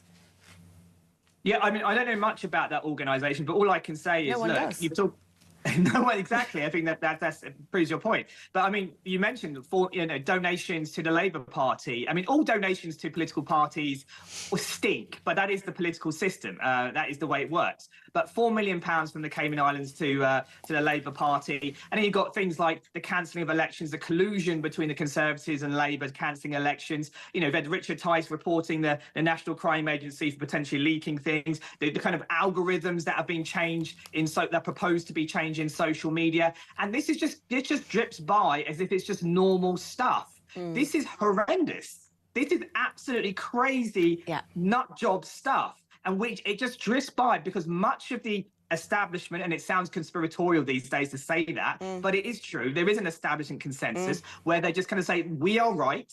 These guys are evil. The Overton window's moving too fast. Reality is radicalizing the public. We need to intervene to get control of the narrative. And so we need to use the state apparatus to do that because we don't trust people at the ballot box. And that's basically what this is about.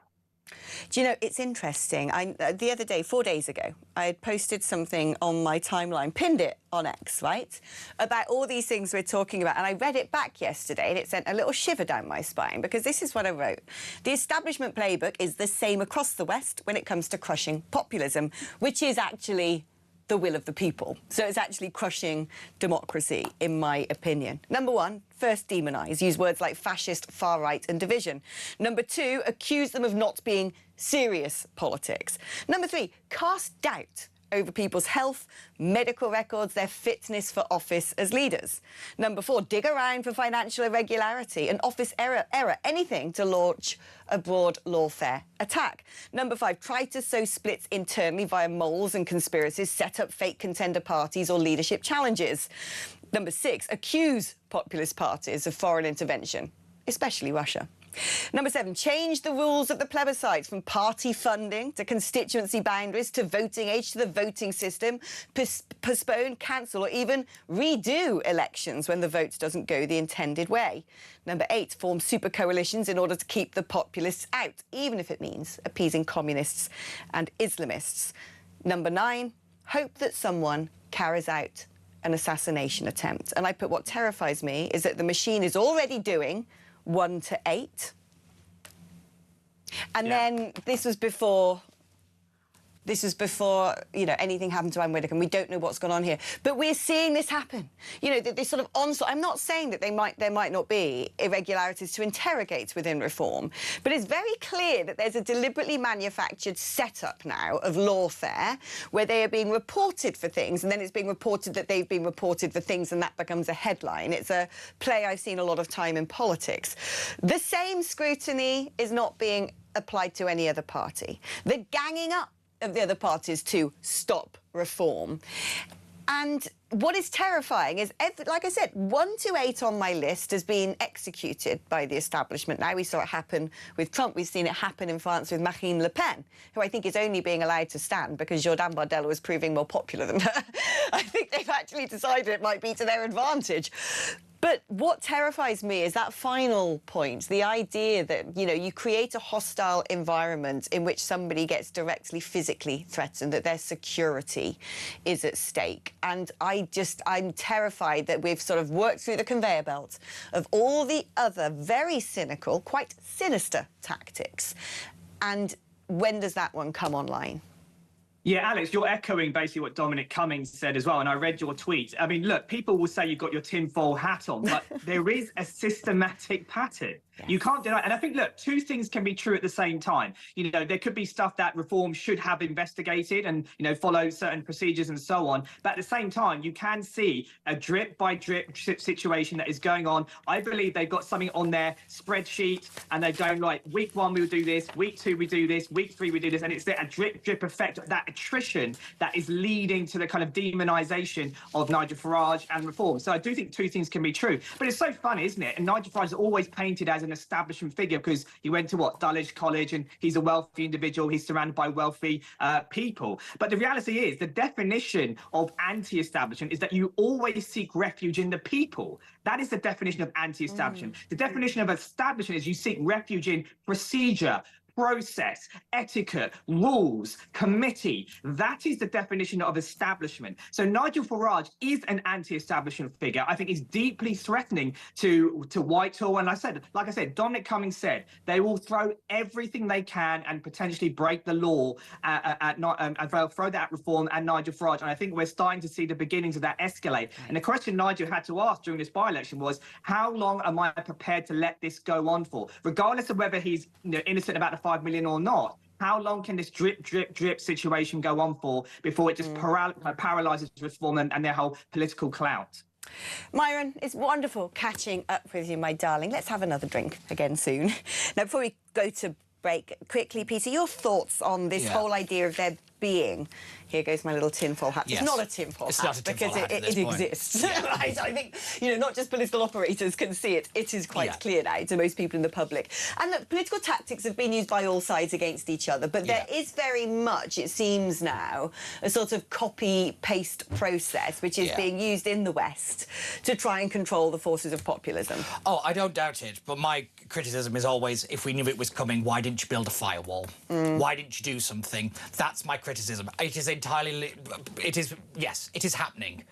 My thing is, you could have thrown it back at them. Yeah. This was a missed opportunity for the right to actually take down the establishment in a very brutal and public way. That is what has annoyed me the most about this entire saga. The word we're looking for is stochastic terrorism. Stochastic terrorism. That is literally what I have been furiously typing away. I have been wanting that word for weeks. Because in How my do you head, spell it? S-T-O-C-H-A-S-T-I-C. Stochastic. Yeah, there you go. Ladies and gentlemen, there you go. That's a good word. I literally, I was like ischemic. No, I knew it was that's like, to do with blood pressure. Blood pressure. But just to bring it back to the point, the word isn't. You used the word demonise, and I thought Myron had a good word, dehumanise. I use othered. You are othered. You sound woke saying that, mate. No, because it is actually the playbook of the radical left, because when you are othered, you are outside of the bounds of society. You get to be treated differently. It was the great threat of being an outlaw. You are no longer protected by the law. Yes. That is the real thing, that what they're doing is, because when you are outside of it, it doesn't matter what happens to you. That is what they're doing. And it is why now I think the right has to kind of draw a line in the sand and say, enough. Well, here we go. Enough is enough. So you at home, get your pens and paper ready, because when you're having your pub debates about politics before the World Cup match kicks off tonight, you may want to use this term. You may find it very handy. Stochastic terrorism. S-T-O-C-H-A-S-T-I-C. Stochastic terrorism refers to the use of mass media by a public figure to repeatedly demonise or dehumanise a targeted group or individual. There you are. Yeah. Stochastic terrorism takes place in this country, comes out of number 10. Right, we're going to take a short break, and remember, if you want to catch up with us, we're going to do some calls after this, so if you'd like to talk, 03444 499 1000 is the number to talk. Yeah. Talk the talk and walk the walk. 87222 is the number if you'd like to send a text message. Write the word talk before you text. You can also send me a WhatsApp on 03444 499 1000. We're back after this.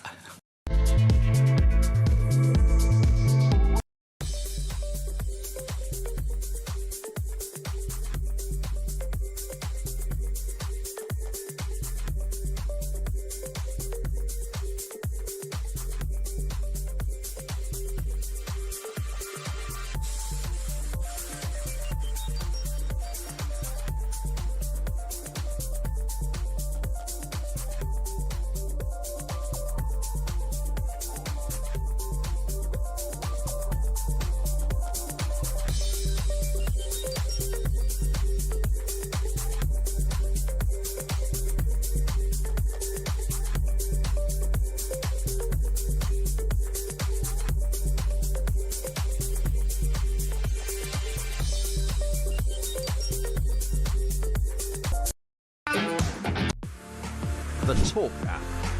You can watch, catch up and listen to all your favourite shows and podcasts anytime, anywhere, all on the Talk app. Watching and listening to Talk just got easier. There's now only one place for the home of common sense. So head over to your App Store or Google Play and search Talk now.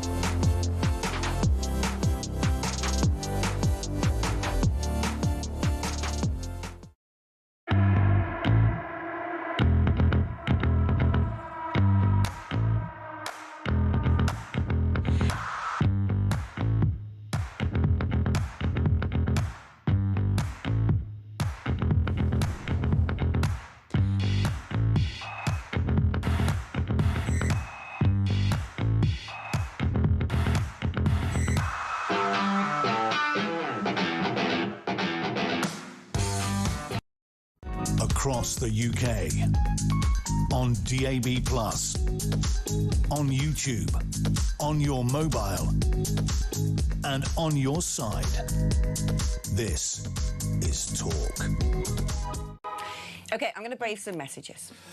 OK, I'm with you. We're doing it. We're doing it. I will be more Anne, says Paul. Yeah. Good. I like that. Alex, my lovely, sending you a virtual hug. You need one. Keep up the good work you do. Kindest regards, Gaza from Dorset. Thank you. Always love a virtual hug. Hi, Alex and Mark. Oh, Mark's not here anymore, but we've got Barnsey. Yeah. Barnsicle.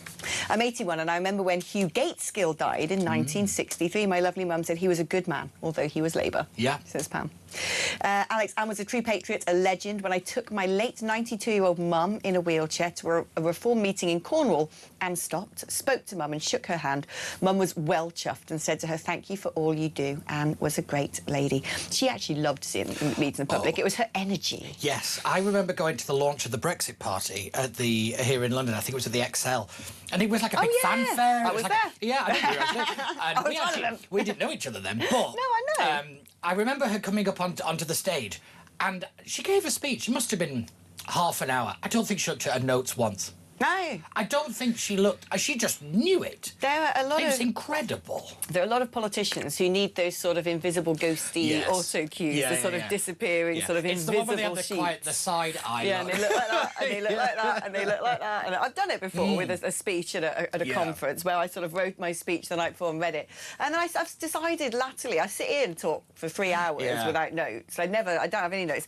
I do this, I draw circles on my bit of paper to remind me that I haven't covered these subjects yet, or then I just fiddle with my pen because I've got a lot of nervous energy. But I never pre-script anything. And Anne, a bit like Nigel, he never pre-scripts anything. No. And there's so few politicians out there who can actually talk sincerely and off the cuff, who actually allow themselves to have a real-time functioning brain, rather than just be some sort of trumped-up lead singer of a political boy band who has his words scripted. The talent now in politics, self-conviction, ability to deliver lines, ability to just think on your feet and not be afraid, not having to ask someone else how you should think or how you should speak, but doing it with authenticity is such a rarity. I couldn't agree more. I also think it is a fear of disappointing your own side. I think that's a big factor now. Ann Widdecombe would have disagreed with a Conservative, whether they were a Reformer or a Conservative Party member or whatever, and not really be bothered about it. I noticed a lot with the comments coming out from members of the government that I think they were very cagey at the beginning because they didn't really know what to say in case the left online went mental at them. I think they're more scared of their own side than they are. Because, like, we on the right, we will disagree with each other openly. And then, Pete, you're rubbish. You always say absolute dross, but I let you back in here. Yeah, and then we'll go for a drink afterwards. But that's the thing, we don't hold it personally. Myra was perfectly right. They're so ideologically driven, and everything that they believe in has to be correct. But they're authoritarians. Everyone has to walk a certain way, talk a certain way, dress a certain way, eat a certain way, live in a certain way, because they are the fascistic Yes, 100%. Shall we speak to Brian in London? Oh, without a doubt. I've always wanted to. Well, it's been on my bucket list for about 42 years. Well, there you go. Good morning, Brian. Good morning. Alex, I really love listening to you. I think your knowledge has no bounds, in my opinion. It's fantastic. But thanks. Sometimes Dr. Google, via the medium of Peter Barnes, has to help. You seem to know everything. I'm not being sarcastic, but you do. Listen, it was terrible news about Anne yesterday. It was a massive shock to me. I'm an old right-wing... I'm old now. I used to be a trade union officer for my sins, and I was about the only one to the right. They was always to the left. And basically, when Mrs Thatcher died, if you remember the papers on the left, they put the wicked witch is dead. They had bonfires with effigies of her burning. It was absolutely vile. Yeah. And I remember that day going to a meeting with all the branches in the West End. I worked for a major company. And at the end of the thing, I said, any other business? I said, yeah, can we have a minute's silence for Mrs Thatcher? They all got up and walked out, and I was the only one there that sat for a minute and did it, basically. So it's no news now about the left. I do remember, Pete, like a Tory party conference when left-wingers came and created effigies. Oh, I remember. Being hung. Yeah, I was there. Setting them on fire, and Rayner was saying, Tory scum. Was it in Birmingham that they had somebody? It was over the motorway bridge. Yeah, right. I remember. And this is the problem. Yeah. The violence, the stochastic terrorism comes from the left, and we're all told there's a fictional far right. Yeah. And I'm afraid to say our institutions, everything's being captured by a very dangerous far left. And actually, if you look historically, the far left, by and large, because I personally believe that Hitler was more far left than far right. The Nazis were a far left organisation. Yes, they were far left. Yeah. This idea of a far right is actually a made-up thing. And let me explain why. Because generally, the left is statism and the right is less state, more freedom-bound, more individual agency. So when you end up with a system that is far right, technically, that would be libertarianism, which to me is anarchic. I like rules rather than the lack of them, but I am a bit like, let's be less nanny state. So technically, something which is more radical right is more about individual liberty, do what you want, say what you like. And yet there's this strange idea that the far right are fascistic, that they want to rule over people, deny people things. Do you know where that comes radical from? leftism. Do you know where it comes Where's from? it come from, It's after the. It's actually after the Second World War, when actually a lot of the academia realised that it was their ideology that sat on. It basically gave rise to the Nazi Party. It was the academia that always gives rise to the radical left. And it was actually, they suddenly realised that we can't be the bad guys. That is when you had the switch, where fascist started to mean right-wing. It was academia itself changed the... Do you know where? Who? What university? What text? It was basically, it's all the Central European universities. Oh, was it? Because I know there's sort of mad lefties in French have caused a lot of problems in our society. It's that lot, basically. Derrida. Jacques Derrida. Yeah, it's all that lot. They're basically, after the Second World War, they suddenly realised, during the kind of the Nuremberg trials and all the rest of it, they suddenly realised, oh, that was what we believed in, and that's when you sort of started to see the change. If you notice, every time we see a change, it's no longer illegal immigrant. They're all these kind of different phrases. It comes from academia first, and that's how it drips into society. It's funny actually when you look at the radical left, the massive psychological overlaps with malignant narcissism. And I remember having a narcissism expert on the show. We should book him again. Actually, he was brilliant. It's well worth revisiting this topic. That actually the psychological tropes of far left activists are usually the performative playouts of people with borderline personality disorder and malignant narcissism. Yeah. Anyway, there we go. Yeah. See, Brian, adding to the database of random information for you. Brian, thank you so much for your wonderful call. We're going to be taking a short break. After that, we're joined by one of my absolute favourites. He's the big, bear, cuddly, west-cutted... He always says waistcoat, not waistcoat. Sartorially elegant boffin of the New Culture Forum, Mr. Rafe Haydel-Manku. We love him, and he's coming up just after this.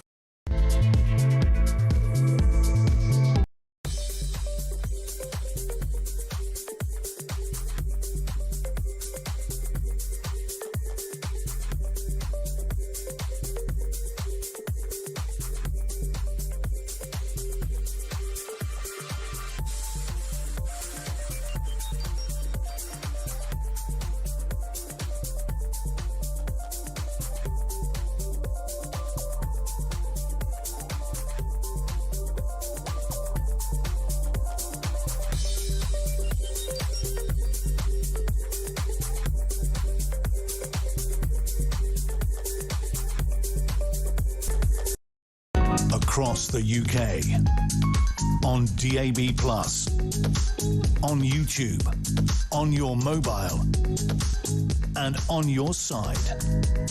This is Talk.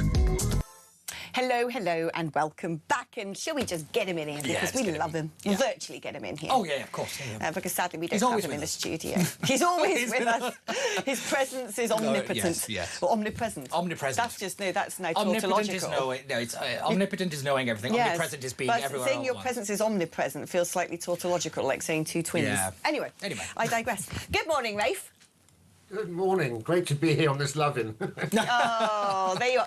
I'm sure as it's summertime, you don't even have a waistcoat on today. Yes, I'm sweltering here, but always have to keep standards to a certain degree. You do, and that's why one of the many reasons that I love you. The other reasons all sound a bit like you're very clever and you're a great guest and you make such wise, wonderful, thoughtful comments that the audience deserve to hear them. So let's just sort of pull you back like a Tonka toy and unleash you on the subject of Miss Ann Widdecombe. Well, I count myself fortunate to have, known Anne personally. I'm sure, like many people that talk have already been saying probably. I first met her in 2009 because my next door neighbour in London was a very close friend of hers. They had properties near each other in Devon. So I got to meet her personally at dinner parties. And what I discovered was that the Ann Widdecombe you see in public was just the same as the Ann Widdecombe you got in private. She was exactly the person that we got to know her through the television screen. Immensely intelligent, she was, fiercely principled, and of course, she got that wonderful wit, and she just couldn't be anything other than herself. And one memory really stays with me. And in 2010, you'll remember that was when she was on Strictly Come Dancing, and the nation fell in love with this woman. And week after week, everybody was talking about her. But I would see her after during that period dining all on her own at the Carlton Club in central London, and I found that a remarkable contrast because here was a woman who was adored by millions of people, easily one of the most recognizable faces in the country, but there was no entourage, there was no sort of celebrity pretensions about her. She didn't want to bask in the limelight, and I loved that, and I thought that was quintessentially Anne. And she was a great friend to us at the New Culture Forum. She appeared on our flagship interview shows, but she also wrote and presented a heresies documentary for us. You've done one for us as well, Alex. She did one as well. And what did she choose for her topic? Male rights and the attack on men. And I thought that was so characteristic of her to devote her episode to a subject which was obviously very controversial. She believed that it mattered.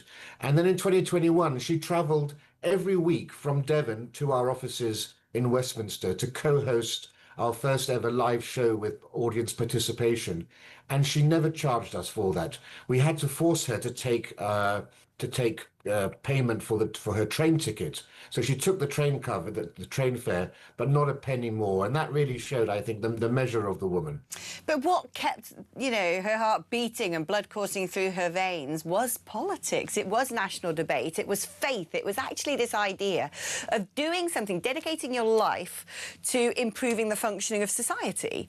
And I think, one of the reasons the general public really liked Anne, whatever side of politics they were on, is because it is so unusual in this age of, self-obsession, social media narcissism, hypersensitivity and identity politics, to find somebody who is so self-deprecating, who can be essentially put up as a picture of fun. That's why she was chosen for Strictly, not because they thought with her, really long, supple and lean limbs that she was a natural-born dancer, but someone who would not care, big, busty, miniature little rotund Anne being spun around a dance floor was something that was going to look hilarious to people because we could laugh at her, and she didn't mind because she could laugh at herself, so we were all laughing together. And I think of so many figures now in the public eye who dare not even express a sort of out of popularity political view for fear of being judged, for fear of not being invited onto this programme or not getting the sort of, obsequious celebration from the right people. And Anne was a counter opposite to that. She was. That's why we have lost, politics has lost one of its bravest characters. And yes, it was that ability of her to do self-deprecation perfectly. We don't like people who are overly pretentious, but she was clearly a very serious woman with very profound beliefs and a very profound faith, but also one who could basically have a laugh at herself. Obviously, she was going into pantomime as well, we remember. And I think that's what endeared her to people. And yes, she did combine that sort of intellectual rigor you don't see much of today with that complete fearlessness, because she never changed her convictions to suit modern fashions. As Churchill once said, it's very hard for a nation to look up to somebody who always has their ear to the ground. And people loved the fact that she basically didn't care what people thought about her. She had convictions, and that automatically, conjures up images of Margaret Thatcher as well. You have to, the best politicians risk being unpopular if they have something that they believe truly in. and people will respect that even if they dislike what that person stood for. And I think despite all the nastiness we've seen online, I think it has been very good to see cross-party support and coming together and recognizing that. But this was also somebody, we have to say, who was very generous with her time. She was very kind to younger colleagues as well. And she was deeply loyal to her friends. And so, you do have that formidable exterior, but behind that was someone who was genuinely caring. And I've heard so much stuff about the fact that she hates gay people. She was a Catholic. She had very strong views on abortion, very strong views on LGBT, but that was entirely in keeping with her Catholic faith. She was adhering to doctrine. But I think people would be amazed to find out how many gay men were her friends. And how many gay men celebrated her for her ferocity. Now, it's interesting. What I don't want any of these tributes to Anne to become is anything mawkish, because at the same time, Anne was blimmin' tough, very direct, never worried if she was going to offend or insult you. I think of times when, she'd just pop out and say something. We're in the Unheard Cafe one day, and she just looked at my shoes and said I looked like an Essex tart. She's like, Alex, you really ought to dress more professionally. Those white heels make you look rather like an Essex tart. That was it. She just came in, said that, went and, bustled past me and sat down. And you just... they were these... you just sit there and go, sorry, what? That was Anne. And actually, it's such a rarity in this sort of... Everyone is always couching terms, being politically correct. You're not allowed to offend. My offence is this. You've got to call me by this term. You didn't get my pronoun right. And it is a self-indulgent version of narcissism and fragility, which has become so, everywhere. It's become... What's the word I'm looking for? Let's use omnipresent. We've already thrown it around today. Omnipresent. Sorry, in when society. did I turn into Insidious. Susie? Insidious. I just realised I turned into the Susie Dent of the situation. You are. But it is insidious in society now, and Anne will cut through all of that BS like a blimmin' hot knife through butter. Yes, I mean, she did it to me on more than one occasion. Oh, come on, I want to know what she... Come on, I want to hear some of the critiques. Tap my tummy and say you need to lose some weight soon. And the only other person that would do that was David Starkey, who still does it to my annoyance. But the point is, they were both of the same generation. Anne was born the same year as both of my parents. And they thought that, the idea then was to build resilience in people. Build resilience in society. And you could say it's the lack of resilience in our culture today that has given rise to snowflake culture, the inability of people to withstand. We now have more people under the age of 25 taking sick days than people over 50. People needing to have, a counselling for minor microaggressions that take place. I think if we could all be a bit like Anne in our daily life and actually, wear our heart on our sleeves, but also have that resolute spirit amongst us and be formidable and not suffer fools gladly, the country will be far better off. It was never a criticism. It was only ever a witticism.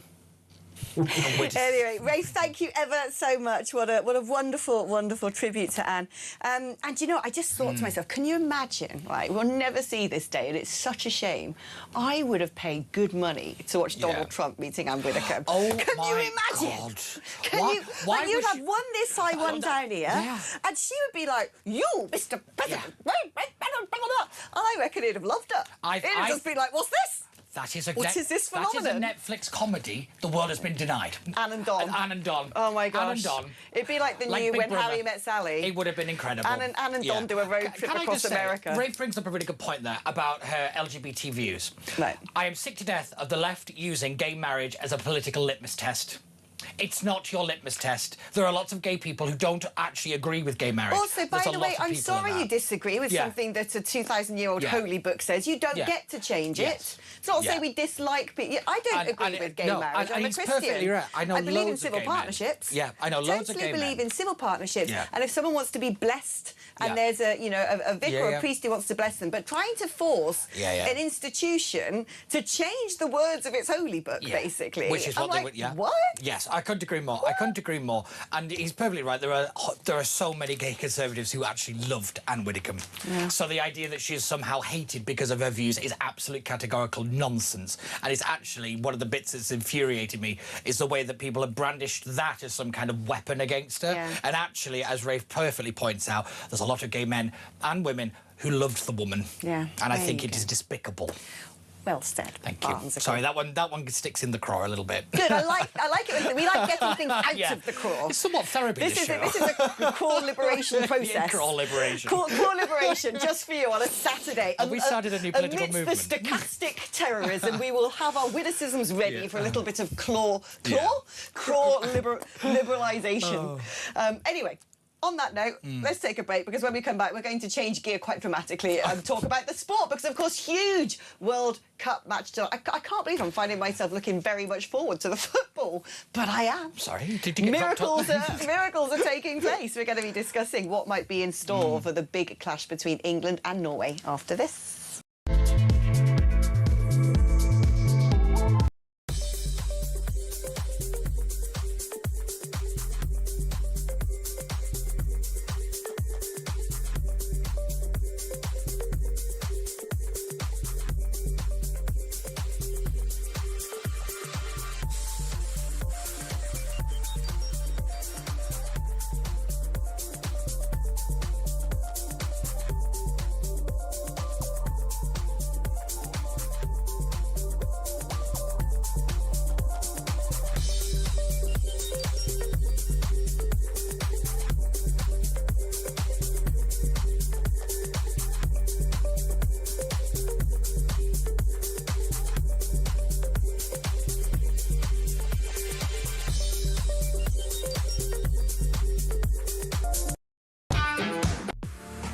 The Talk app.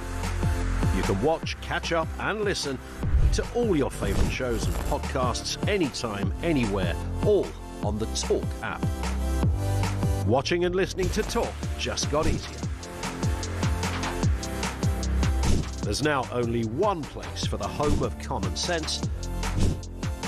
So head over to your App Store or Google Play and search Talk now.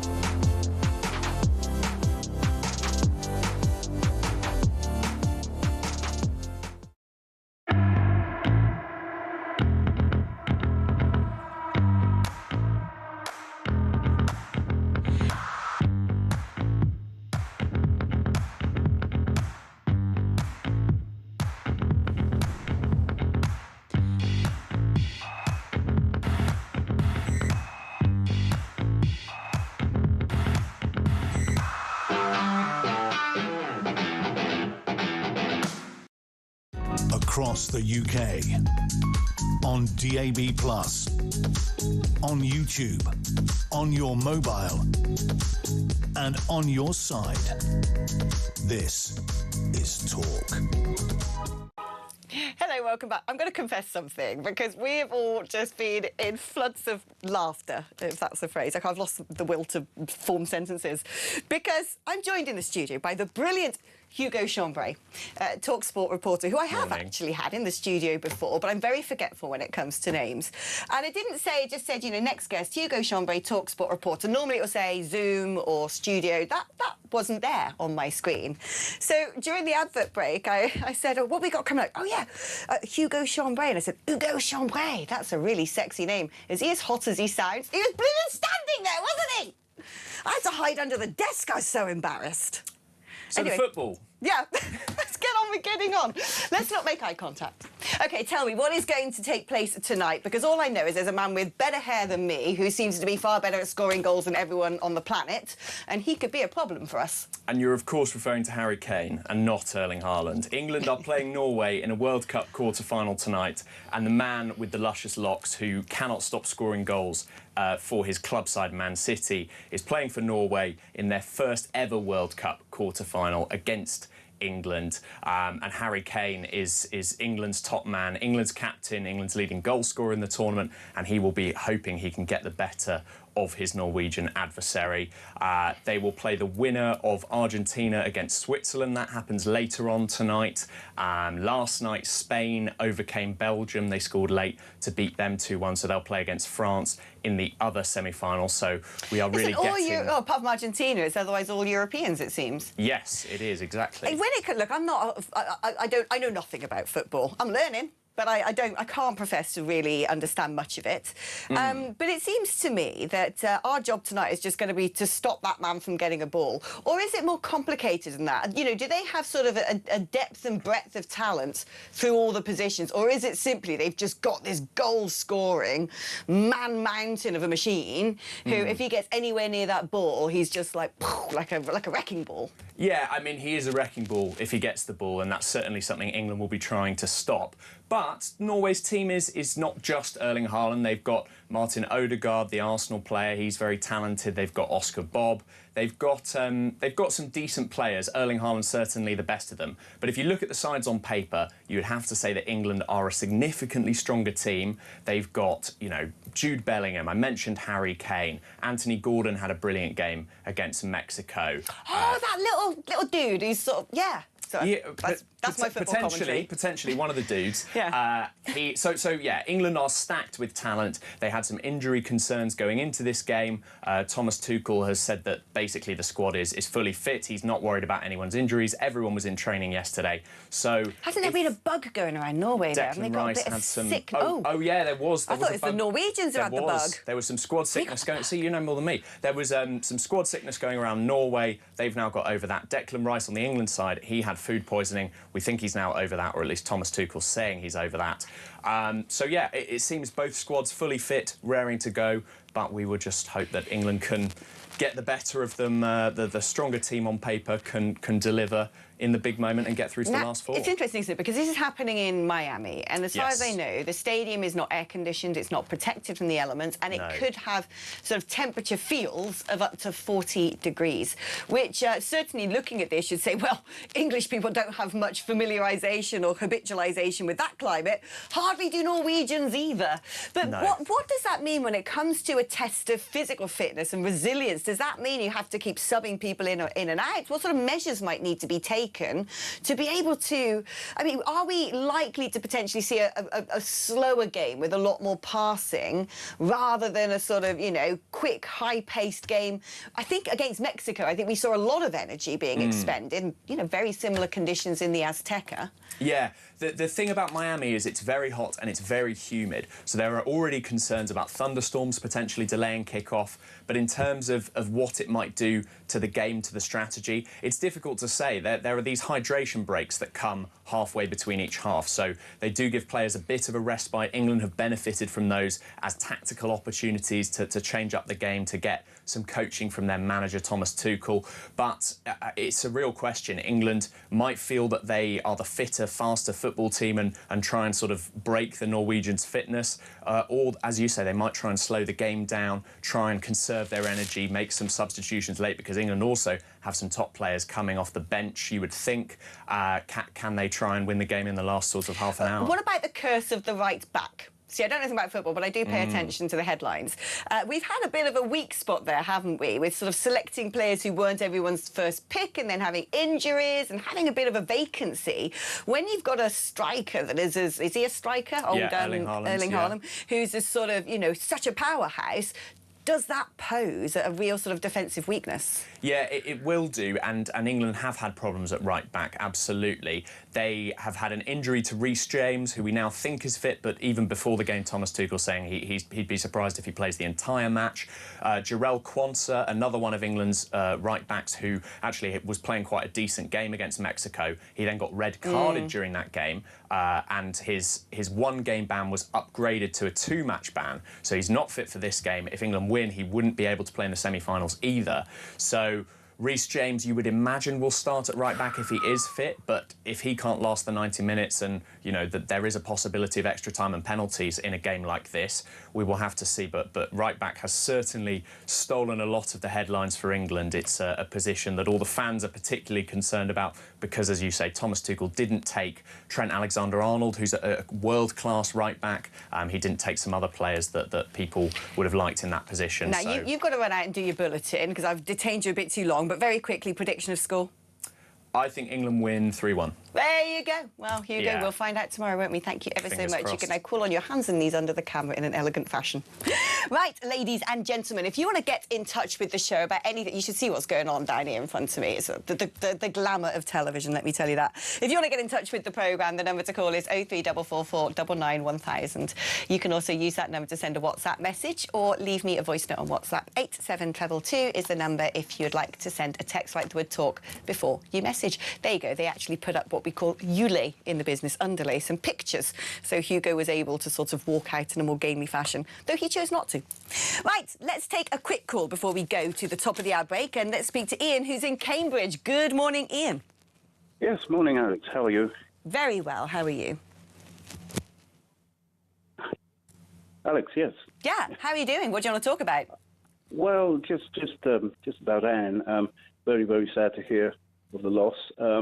But she has a legacy, which is great. I mean, her principles will live on among many of us from whichever political persuasion, because, I mean, you know, we do need people of principle in order to get our country back. And I wanted to say of your show that you've been marvellous over goodness knows how long. That's very kind, thank you. With regard to your principles as well, because the thing is, I mean, there's no justification for violent conflict at all, and we need to, you know, we need to follow a democratic process anyway, and I think that's what she did, that's what she portrayed, and that's what most ordinary people of principle want for this country. Well, my attitude to this, if you lack principle, if you lack thinking, if you lack faith, you're just a bag of skin, really, aren't you? And I think that, you know, there's a huge amount, I think, of psychological benefit of actually figuring out what you believe in and being open-minded to change. You know, that's not to say, even though you can stick by your principles and augment them to a position of priority in your life and the way you decide to execute, whether it be your work or your familial relations, we've also got to be able to move from one thing to another. And interestingly, Anne's position on gay marriage softened over the years. She said when she was asked, well, you know, if it was your choice, would you reverse that decision? She said, well, no, I wouldn't. And so it's about actually finding that balance between being open-minded by having rigorous intellectual scrutiny without fear or favour or bias when it comes to certain topics, but also making sure that if you believe in something, there's nothing wrong with that, but believe in it in a way that shows conviction, that shows direction and purpose, but not in a way that means that you judge other people badly if they don't happen to share your thoughts, feelings and opinions. And I think Anne, however direct she was, she never cancelled anyone, ostracised anybody, avoided anybody because they were people that she didn't agree with. Ian, thank you ever so much for your call. OK, we're taking a short break now. That is the final hour of the show, so put the kettle on and we'll see you just after this short break.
across the UK.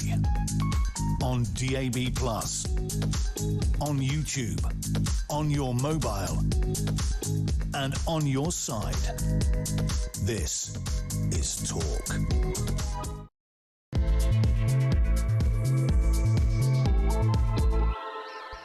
Hello and welcome back to the show. Welcome back to the studio. Peter Barnes, Yes. who's still... Yeah. I ran away, it was football, so I literally ran away. And also, that was all an hilarious moment. So.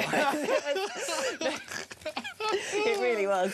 I think it's sort it was the peak Alex Phillips It was a moment. very Yeah, Alexy thing to it say was, and it do, was. to be honest. I'm sorry, you know, aesthetic charm yes, is yeah. worth noting. He took it in his stride, He took it in his stride. No, the worst part is I'm so bad at remembering names. Yeah. I've interviewed Hugo a few times I have to before. admit, I recognise him as soon as I And saw you him. think that is a memorable name, but no, apparently not. Yeah. Thing is, in this biz, where you're sort of like loads of interviews with people, having to know all these things, news stories, it's like, you know... And then you have you've somebody got- talking in your ear the entire time. You've got a great short-term memory, but the amount of information dump that happens afterwards, it's not easy. No, I completely agree. It's one of those things, you meet so many people, you'd think you'd remember the name, but... You just I will now. I will now. Oh, everybody's going to remember the I name. think when we Sharon and down to the film from the 17th floor together, Yeah. be like, all right. I can't remember who it was that used to do like I used to do the clips of when everybody messed up here during the week. It was very funny. Oh, don't you worry. Been, Old blimmin' Periscope Luke is sniffing around trying to find that video during the... Because he said he came in sort of, you know, boastfully in the door, sort of like, ha-ha, you know we still record things during the advert break. I've got the footage of you climbing under the desk in shame. Oh, thanks. Yes. Great. That was Oh, the audio didn't record. Oh, you're Get kidding. in. You see, like Anne, I believe there is a God. My goodness, what a moment. What a moment. I do actually think that we're missing a trick here. You know, if we recorded half the sort of madness that goes on during advert breaks and set it behind some sort of, like, significant paywall, we could be coining it. Oh, my God, yes. Also, none of us would ever work again. The station would be shut down. Yes, yeah. But there we go. Right, now, we have spoken a lot about Anne today. We're going to continue doing that. Then, after the next break, we will be covering some other news, because I've been rather remiss at, you know, ticking other stories off my list. There's not a lot going on today, to be honest. Yeah. Most of the channels are, you know, sticking on this story, and rightfully so, because it's massive headlines now. You say that. Sadly, the BBC have just basically been talking about the Bayeux Tapestry. Yeah, she's there right now. Yeah. She's on it now. Oh, is But, she? yeah, there she is. Oh. Do you know what? We've been getting some good promotion because Mark Dolan did the last ever video with I saw her. that, actually. On all the channels, they're having to take our footage. I'm like... Yeah, they must hate that. They must hate it. But, all, you know, all the newspapers, it is the... it is the front page of everything. Now, what I've found already, and we keep making these mistakes as a society when something happens. And I think about Nicola Bulley, when everyone was theorising what happened to that poor woman who lost her life in the canal in Manchester. Yeah. I think all the way back to Madeleine McCann. Yep. You know, I think about Southport. When there's been a high-profile, particularly a murder or a disappearance, and there isn't information, it is natural human instinct. Oh, my goodness. So, breaking news, ex-Sky News presenter Dermot Murnaghan has died. I'm sorry, what? Sorry, I just spotted that on the screen up there. Oh, my goodness. Ladies and gentlemen, there you go. We're just learning that TV presenter Dermot Murnaghan has passed away. Oh, my Lord. Wow. We will bring you more information on that when we get it. Right. Oh, wow. Whew, what a couple of days. Yeah. Going back to what I was saying, we'll find out about Dermot. My memory, I think he was battling... I think he was unwell at one point. I think, yes, but we'll find out. Yeah. But with Anne... And again, like everything, I think some publications have been a bit reckless, and perhaps the police are not being very good at disseminating information. Because the press conference, I thought, was pared back in a way that the police said, we don't have this information, we don't have this information. Yeah. They've released a suspect who was arrested last night, saying he's not involved in the investigation. And despite seemingly, therefore, not having a suspect and not knowing anything, they've also weirdly ruled out certain things, like definitely not terrorism, don't think there's a political motive. But the media have been latching onto certain things, trying to fill in the gaps. Yeah. And there was a lot of talk yesterday of people saying, well, it's a break-in gone wrong. Well, we don't know that. What we do understand from what may have been told to us is nothing has been stolen from the house. Then there have been suggestions that, well, the killer was known to her. Well, we don't have anybody. Yeah. And so what happens then is in that vacuum, the public are minded to put in their own theories. Do you remember that wee lad who went missing on Tenerife? Oh, yes. Oh, God, God, yeah. I mean, this is what we do, and it's a very delicate balance to allow the police to conduct investigations, and also if someone is apprehended and charged, to then be able to have collected enough evidence and face a fair trial without prejudice to make sure that the conviction leads to sentencing. But in this vacuum, we've got, and especially when it's a high-profile incident like this, there's political motivation, there's speculation, there's a public fascination. And so, really, how do police forces manage this? And this isn't the Met Police, who might have a bit more experience, no offence to Devon and Cornwall Police, but they might have a bit more experience in dealing with murder cases. And so let's speak to Kevin Hurley, who's the former Surrey Police and Crime Commissioner. Kevin, first of all, let us walk through where we're at so far with what has been released in the public domain in a concrete way, because there's been speculation, media have asked questions, there's been a sort of prevarication or circumlocution around certain things which certain journalists have taken to be an affirmative one way or the other. But so far, actually, we don't really know anything, it seems. Yes, you're right. And for what it's worth, I'm a former Detective Chief Superintendent and qualified Senior Investigating Officer, so I'm not just a former elected politician. Indeed, I'm wearing the Metropolitan Police CID tie. To answer your question, it is really difficult for police to, if you like, meet the desire in a case like this for information. In days gone by, before the Leveson inquiry, police had a much better relationship with all the main crime reporters of all the outlets. So they would, if you like, give them off-the-record briefings to enable them to create stories that were both helpful for the investigation, but also not intrude, if you like, into how they gather the evidence. Of course, one of the problems that came from the Leveson inquiry is that the police now have stepped right back from that relationship with the press, or media generally. And what that means is, of course, there is nothing for people who work within the media to provide evidence or copy for their editors or producers. So it's really difficult. I mean, at this stage, should the police be making clear to the public the things that they do know in real time as they discover them? So, for instance, if it is the case that they are of an understanding that nothing's been stolen from the property, to make that abundantly clear, or would that actually impact upon the way they conduct their investigations, or in some way abet the assailants when that information's made public? I think you got it right on the second point. They need to be very careful at this stage that they don't give away anything about what they know. Because if and when, and hopefully there will be a when fairly soon, they detain the suspect or suspects, and we're literally in a position now, we don't know if it's one or three, are they male or female, where they're from, and so on. When they detain them, you want, if you are the investigation team, to hold all the knowledge, and you do not want the suspect to know what you know. So if you start to give away something, oh, we think nothing's been stolen, well, perhaps that in some way helps the suspect develop his story or her story. So they have to be very careful. And how they fill this gap now, they could possibly explain in more detail to the public precisely what resources that they are deploying into this, and tell them how they're going about investigating that. So, for example, they could say, we are now treating this as a major investigation and classing this as a Category A murder. That means, that is because we have a scale of A through to D, the level of resources we will allocate to managing a murder. And this now is going to get the maximum amount. Now, part of that is, you start to tell the story, we're going to set up a major incident room. Murders aren't investigated in the way you see it on Jack Frost or Morse. It's a very complex, painstaking process where every piece of information is carefully sifted, gathered, cross-checked, rechecked, and then perhaps matched against other items that we are placing onto our home's major inquiry computer system. Now, what I'm saying is not necessarily the most interesting thing in the world, but for the uninformed, it starts to fill the gap. So you then go and say, so one of the things we'll now be conducting is a large-scale house-to-house inquiry. This isn't just done by going out and knocking on people's doors.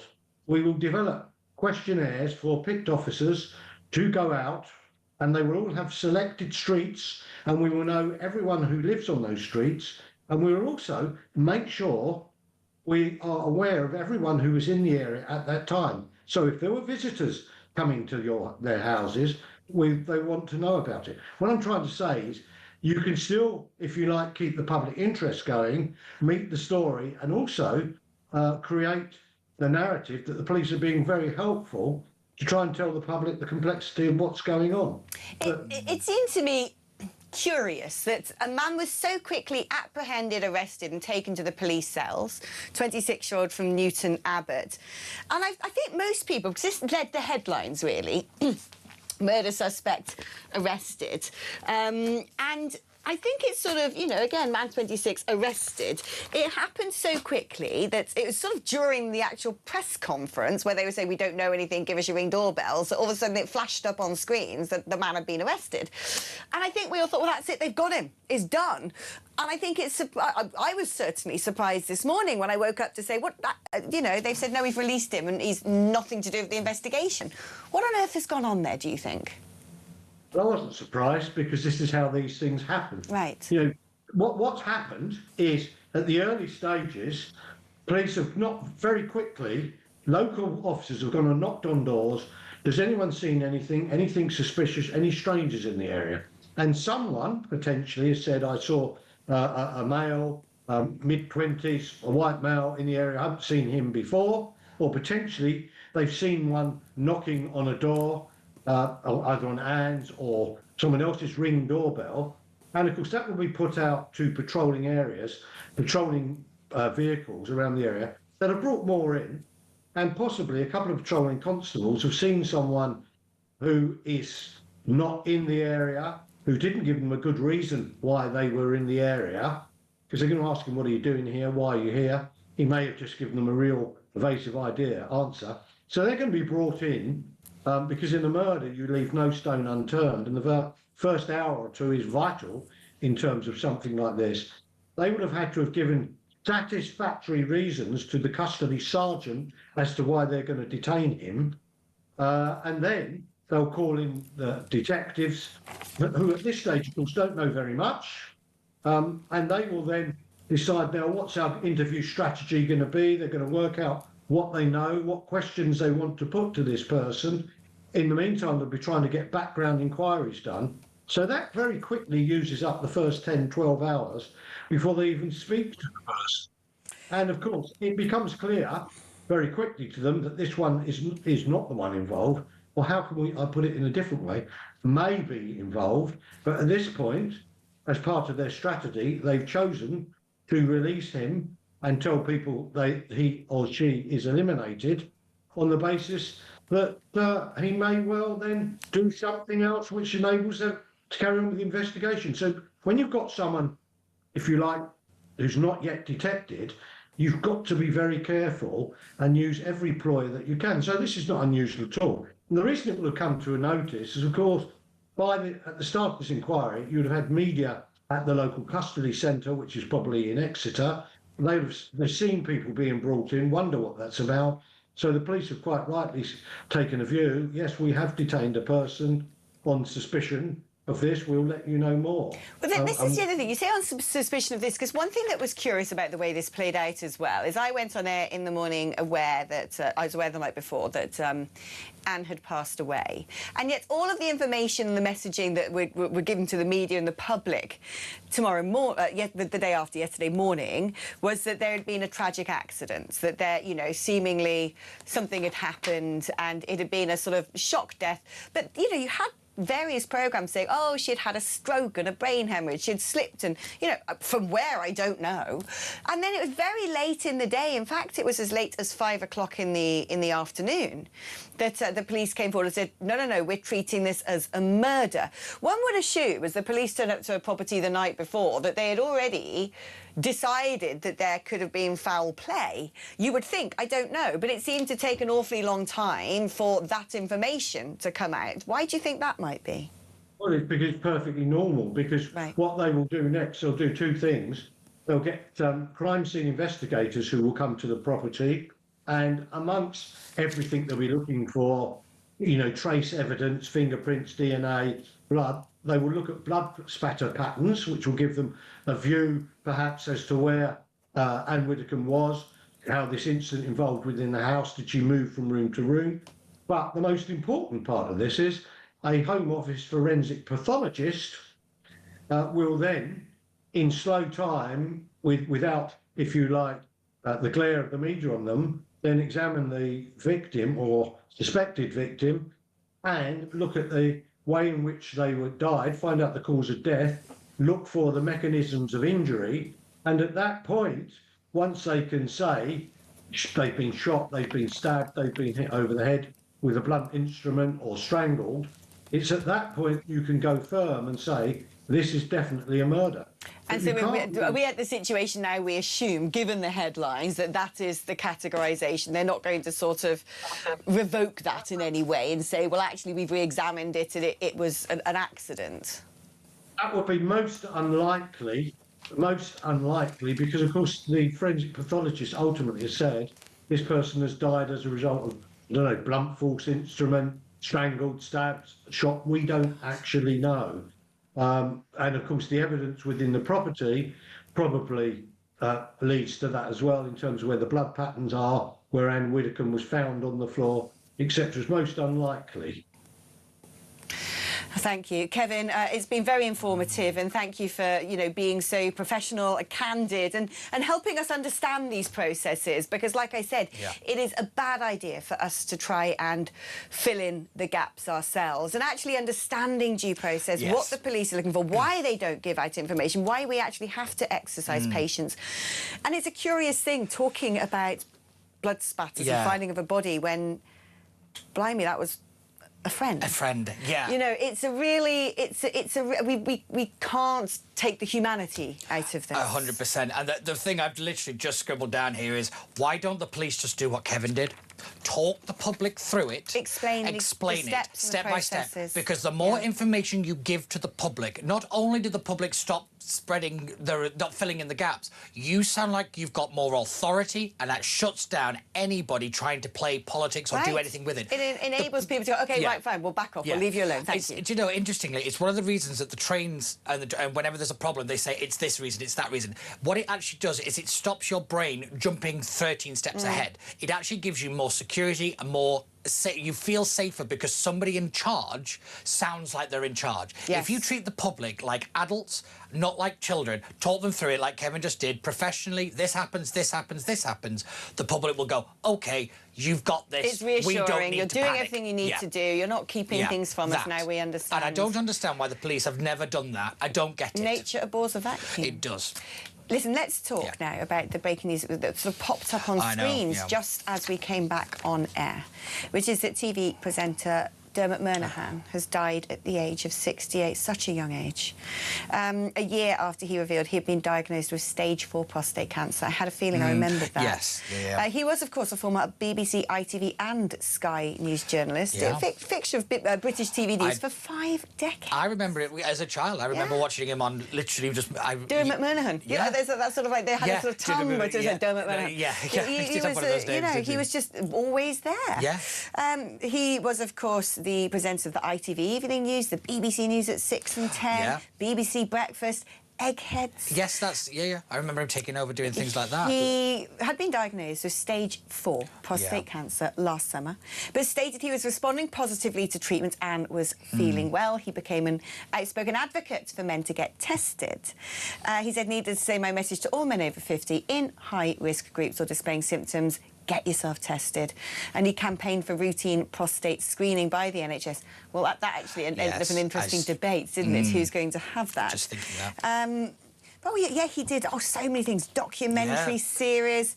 He became like a started his career at voiceover. Channel 4, actually. Oh, did he actually? Yeah, he did. Oh. But, Jim, one thing I want to say, we spoke earlier on in the show about some of the reprehensible behaviour of some colleagues in the industry in response to Anne's death. And as someone who has been this side of the camera and the other side of the camera as a sort of political spin doctor and media fixer, but this side of the camera as a presenter, but also as the interviewee when I was an elected politician, and still do that now, you know, pop up on things like Politics Live. You get to know the personalities, you know.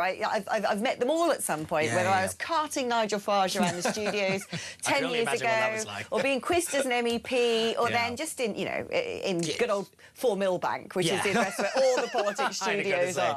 That's where they should put cameras. Yeah, there could be a whole Netflix series just called Number 4. But you meet people, you come into contact with them, and I would like to say that all of my interactions with Dermot Murnaghan have been nothing but so positive. He was a man of great professionalism, gentleness and grace, quite frankly. He was a nice man. I mean, I didn't know him personally, didn't go down the booze with him, but he was just professional and nice, and a credit to journalism, I would say. Really, you know, that again, we talk about politicians who they don't make them like that anymore. We've got too many people in the media who are, I was going to say, opinionated journalists. Pot kettle! Hello. But that's kind of what I'm supposed to do, by the way. That is my particular task and mandate. But there are too many people who work in what's supposed to be the sort of impartial wings of the press, who are campaigning and like to do gotchas and like to be the big I am. Dermot Murnaghan was never the story. He was always the vehicle of delivering honest, clear, impartial. No, I wouldn't know how that man voted. I was just about to say that. I could not tell you with any degree of accuracy that man's politics at all. No. And that is how it's supposed to be from that style of journalist. That is how it's supposed to be. And a good interviewer, not an interrupter. Not a gotcha. Not a sneerer. Just asking the right questions. Giving the public, you know, he connected with an audience. I think about, you know, the big state events, and he had a warmth and a lovely way to him. Like, yes, definitely. I really do think he deserves to be paid tribute to, because 5 decades in this industry. I can't believe that. He should have been Sir Dermot Murnaghan, really. You know, he really is. He was a great broadcaster. I didn't realise it was 5 decades. 5 decades, I know. 5 decades. Oh, Silver Fox, that man. Yeah, the Ian Collins. Hope you're listening. Right, we are going to take a short break now. After the break, we're actually going to run through other news stories today, because I can't believe we're basically, you know, half an hour out from ending the show. We've not actually talked about any other news. There is a few bits and bobs to be discussed, so stay tuned, and we will race you through the other headlines that are knocking about this weekend just after the break.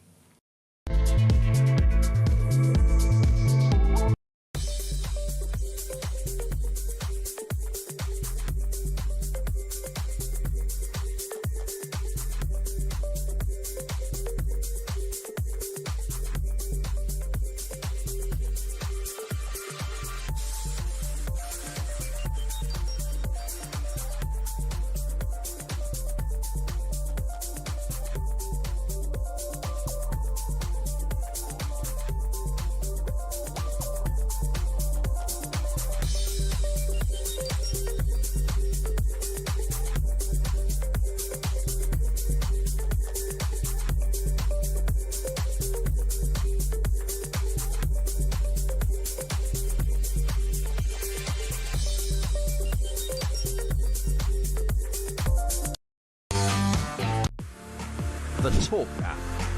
You can watch, catch up and listen to all your favourite shows and podcasts anytime, anywhere, all on the Talk app. Watching and listening to Talk just got easier.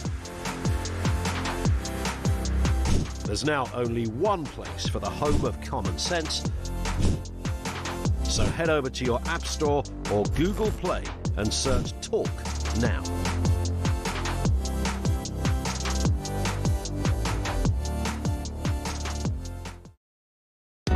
across the UK.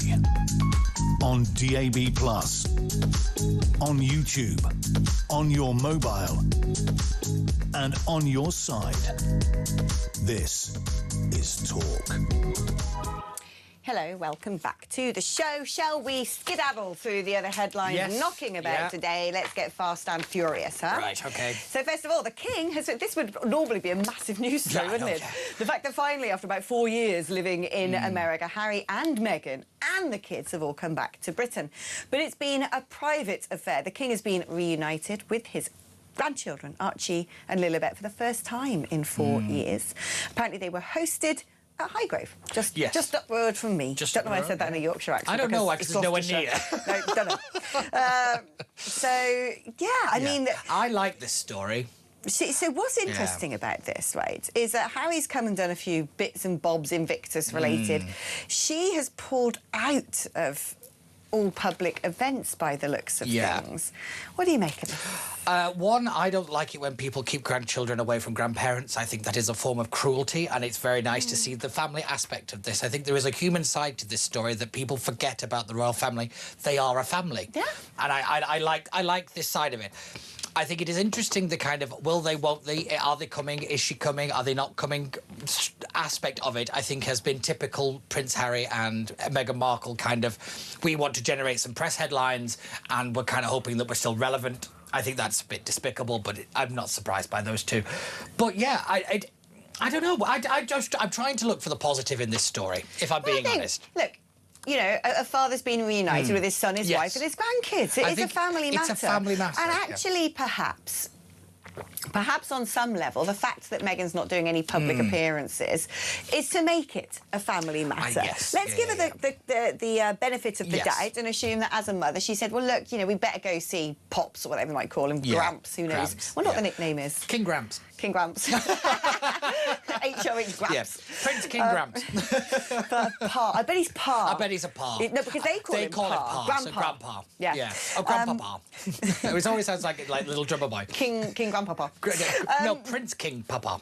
Because everyone's always Prince King George. The artist formerly known as Prince, now known as King Grandpa. This is getting silly.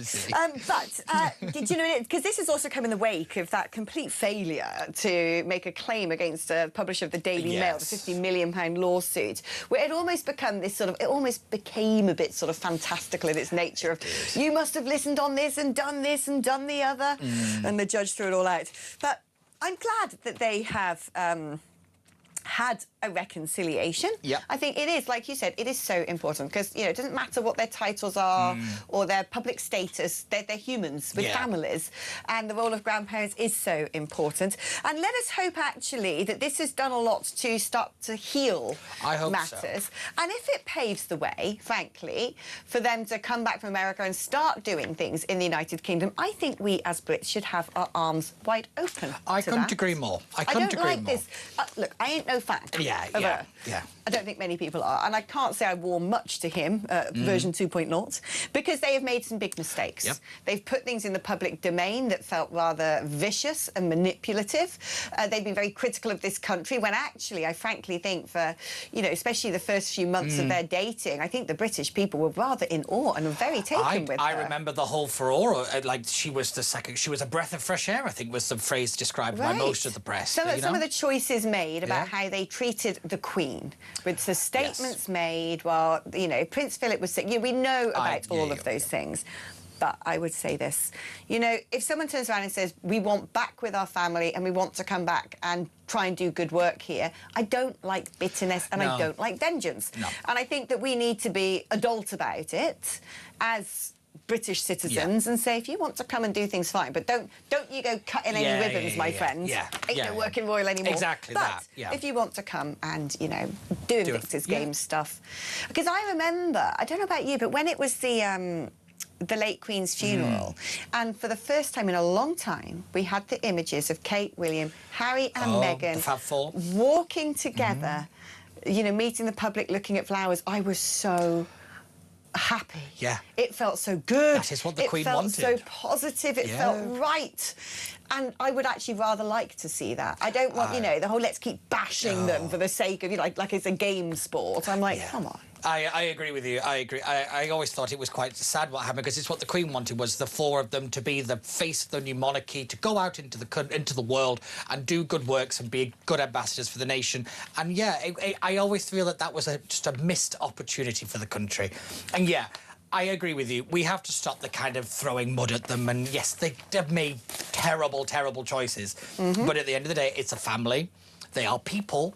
And, you know, maybe we should be a little bit nicer. Just because they might have made terrible choices, we don't have to also sink to the lowest common denominator. And I go back to my favourite phrase that I always say, we don't have to live in the same house, we have to live on the same street and be neighbourly.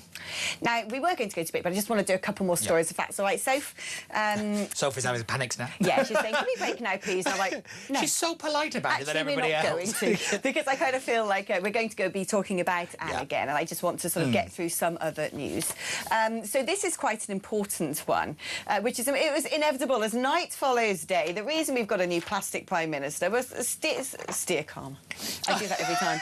Keir Starmer had suddenly realised that he had to do stuff that isn't in Labour's DNA. And the Labour Party, instead of going, right, you know, we've got to do this stuff for the sake of the country, said, nope, we've got to get rid of him. Bring someone else in who might be able to be, you know, the problem is because Keir Starmer's just not very likeable. He's got beady little eyes and funny hair. Let's bring in this man with the eyelashes who looks like a hot PE teacher. I don't know if he does. I think to a woman of a certain age, maybe they would, you know, sort of, you know, nattering mums at the school gate. Mr. Burnham's rather nice. Oh, have you seen that new Mr. Burnham? I've seen that new Mr. Burnham. That's not a bad accent, actually. Oh, thank you. I'm learning. You got the region correct now. but it's very clear what they're doing is changing the packaging in the hope that they could push even more leftism. Because he's not even there yet, and they're urging him to soften his stance on migration. And Starmer, the one half-decent thing he did was appoint Shabana Mahmood, who is half-decent for a lefty, on immigration. Clearly not even gone 1/10 of the journey that she needs to go down, but at least was going down some sort of a journey. It sounds to me that the inevitable conclusion of changing the man at the top is, you know, he's got to weigh up who he wants in his cabinet. Will she still be there? Yeah, well, the rumour was she was actually in running to be Chancellor. Oh, really? Yeah, she was actually odds-on favourite because she's, you know, she could walk and chew gum at the same time. That's how low the bar is at the moment. But my thing with Shabana Mahmood is I don't think she's as great as people keep making her out to be, because I look at actions and she seems to be always, like, leaves it to the very last minute. I look at the Sentencing Council. She left that... It's reactive, not proactive. And that's the phrase. That's the phrase I've been after for a while. She is very kind of, well, I've got to do something now, not... This is coming at me. They've not told us what their strategy is. 2 years they've been in government. They don't know what it is. And they said, we're going to smash the gangs. You have not. Yes. We're going to do a one-in, one-out system. Well, that was tested in the High Court yesterday and thrown out. Yeah. So that don't work anymore. So what are you going to do? They're not telling us. We do know that they're looking at using more military bases to house people. Well, that's all very well. But if if they've got thousands of men in the same vicinity of a school, you know, a little school and a village of 200 people, that ain't good. Why are they being allowed to roam around? They have given up. You can feel it with every sinew in their body. He barely mentioned it in Makerfield. He hasn't mentioned it. It's not been leaked. Nothing. I feel like they've just waved the white flag in this issue, and he is going to crumble under the weight of the backbenchers. But yes, I think for the right, the fear is, what if he's actually quite good? Because if you actually look at the numbers when it comes to the illegal migration crisis, it's going down. Now, not because of anything Shabana Mahmood has done, it's just naturally the numbers are going down. He gets to run on that. That's a bit of a problem if you're running at we're at a crisis stage. Do you know what? How can you have a crisis if the numbers go down? Do you know, That's I think the most narrative. people in Britain, whether it was blimmin' Zach Polanski who managed to stop the boats, and blimmin' give them a round of applause, whatever rosette the person was wearing, because we actually need this crisis solved. I just don't think it's going to be. No. Similarly, Pakistan has said it's not going to take back the watchdog grooming gang leader under any circumstances, meaning he's likely to spend the rest of his life in the UK again. So Andy Burnham, Prime Minister in waiting, says, I want this vile criminal out of the country. You better live up to it and do it, son. Do you know what I mean? Again, show what you're going to do, because there's £50 million in aid that we give to Pakistan annually that they could somehow not have. Multiple visas. They're probably, I would assume, one of the most significant offenders when it comes to visa overstay and, you know, corruption of the visa system. And we have leverage over Pakistan. There are things that we can do when it comes to saying going to Pakistan, you're going to have to play ball. Yes, it's because called you foreign lean aid. on us. Yes, you lean on us for foreign aid. You lean on us for certain elements of trade. You lean on us so all the relatives of people already living here and people you want to send over on skilled visas to cut kebabs or whatever. There's all sorts of this intelligence sharing. They've got a huge problem with the border of Afghanistan, and I have no doubt that our security services work with Pakistan on that. There are many things. And I don't know what our defence ties are as well, but there are many areas in which we should and could apply pressure on Pakistan. So it's all very well Andy Burnham saying, I want this man out of the country. Again, we need to hear how you're going to do it, and and get it done. I agree, but I say the same thing to all political parties. The issue of deportation is a lot more complicated than just put people on a plane and send them somewhere. I want to hear how you're getting over the fact that we only have, I think it's like 14 rights to return in the world. Only 14. How is that a thing? I'm sure it's less than 20. How is that a thing? Because the problem is people say, oh, we'll just put them on a plane and send them anyway. People might start doing that the other way. What if you're going to start doing one thing? What happens the other way? On some level, why not? There was a man who was arrested in South Africa for the murder of his wife and kids by Interpol, coming back. Good. Also, my thing with this one is, my fear is we start sending people back to other countries. Are they going to spend any time in prison for what they've done? Oh, interesting. That is also a big fear of mine. Well, if they've served get a sentence here, then they're not going to be spending time in prison over here either, are they? That's the thing. Well, to be honest, nobody spends any time in prison over here. Who is in prison these days? No one. I know, maybe they're emptying out our prisons to turn them into the migrant hotels. Detention centres. Now, that would be a move that we might actually get on board with. Well, they'd have to build them first. Right, let us take a break now. When we come back, we're going to be joined by the brilliant Mike Neville, former Met Police DCI, speaking to him after yesterday's show, just before we had the press conference, which announced that this was going to be a murder investigation into Ann Widdecombe. So it'd be really interesting to hear his breakdown now of processes. Again, this isn't speculation. It's making sure that that vacuum has enough filling in it that we can get on with our afternoon and just hold Anne in our hearts and our memories rather than, play armchair detective ourselves. Mike's going to be joining us just after this.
Across the UK, on DAB+, on YouTube, on your mobile, and on your side.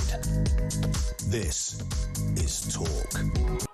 Hello, welcome back to the show. Welcome into the studio, Mike Neville, former Met Police DCI. Now, we spent a lot of the afternoon together, actually, sitting in these studios. You'd just been on Mark's show, who's covering for Ian, who's covering for Jeremy, in the great musical chairs at Talk Towers. And you came off air, and we sat together and waited for the press conference. We found out during the course of the press conference that a man was arrested. Then he's been released, and we're back to the beginning. It feels like we're back to square one, and we've been talking a lot today about this, and not wanting to fill a vacuum with scurrilous speculation, but it is human nature to want information. Where do you think we are at now? Because a lot of stuff seemed to be sort of becoming clear, and a lot of bits of information were being put out, not by people like who I think were speculating, oh, it looks like a burglary gone wrong, or, you know, now someone's been arrested, or that.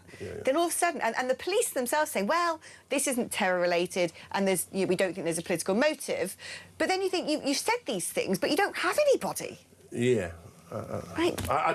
I don't understand how the police can say there's a motive or not a motive when they've not spoken to anybody there. As far as where we are, it would seem to be somebody, perhaps a neighbour, gave some information which maybe a car registration plate or something that led to a quick arrest because and then this person has been completely exonerated. He's not been, you know, because the police have choices. So when you arrest somebody for murder, you could keep them in custody for 4 days. You know, to really sort of thoroughly interrogate their alibi. Or you could you can release them on bail, and then the time stops and you start again. Or you can release them completely, and this man has been released completely without any issue. So we know that whatever alibi he provided was rock solid. I suppose where we find ourselves, looking at all the information that I've seen, is that we've had this information that Anne appeared on Talk. Then she was supposed to be on Channel 5. A researcher rang her at X time before noon, and then they were trying to contact her about 1 p.m. saying, are you going to join the Zoom link? And this does not happen. So this looks like a very tight time slot where things may have gone on. And then you have the issue, looking through, I was reading an interview she gave with the Telegraph, and she made the point that she didn't have much security. She said she didn't have high gates, but she did have several CCTV cameras to watch her garden gnomes. Well, you know... Oh, Anne. Exactly. But that... Now we've got a tight... So watching CCTV is an arduous job when you've got several cameras, lots of time, but now you've got a tight time slot. So I imagine a lot of police focus is now on those. And bearing in mind it's a daytime as well, so you've got good lighting. This, I would say, would be the focus at the moment of the police investigation. So do we believe the incident happened in the daytime? Well, I think so, in the sense that you've got that channel. She was spoken to about, say, I think it's about 11 a.m. by a researcher saying, are you coming on? Yes, no problems, all done, just like what happens with me and Peter and everybody else. And then when you don't join the... But not yesterday, though? No, it's not on the day before, on the Wednesday? On the Wednesday. So yes, she spoke to Mark Dolan on this TV show, didn't you, on Wednesday morning. Then she was supposed to be on Channel 5 at 1 o'clock in the afternoon. Oh, right, I see. So that is the time slot, you know, between the researcher calling her, so I think it's 11 or 12 o'clock, and then ringing up at 12:58 saying, come on, are you not joining the Zoom link? So it would be... at that very tight time. Yeah. And middle of the day, where you would assume that there would be eyewitnesses, where there will be, you know, the potential to gather evidence, one assumes might be greater. Absolutely. And not only that, the rural nature of the area means that it's very unlikely that whoever did this wicked crime walked there. So there's little public transport. Anybody who lives in those areas, you would know that. But so there's a vehicle somewhere here, and every road has got speed cameras, and people have Ring doorbells. It's amazing how in the last 20 years, in the last decade, the amount of digital evidence that will be available in that, you know, small hamlet, really, that, you know, 40% of homes have their own CCTV or a Ring doorbell, and people have dash cams on their cars. So the police will be asking all the locals to study that. So that, to me, is... And in the background, of course, you've got all the forensic issues of fingerprints and DNA. A horrific crime like this, there'll be all sorts of forensic evidence that those highly trained specialist officers will be searching for, and then any samples that are gathered will be immediately taken to the forensic science laboratory for analysis, fast analysis, to see if they can identify somebody. Some of the language that the papers have used, they are... So let's, for instance, take... Here we go, I think it's... So Anne... beaten to death. Now, have the police actually released this information? Have we been told categorically that there's been blunt force injury to the head or beaten, sustained serious injuries?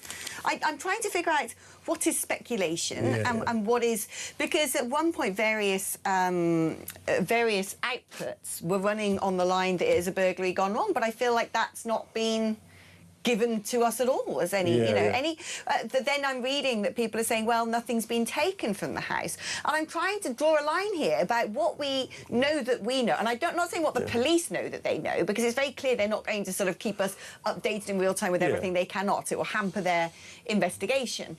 But the media do this every time. I'm a member of the media. We're terrible for it, because it is human nature to ask questions, and people are impatient for information. But where are we? Where are we drawing the line of what we know and what we don't know?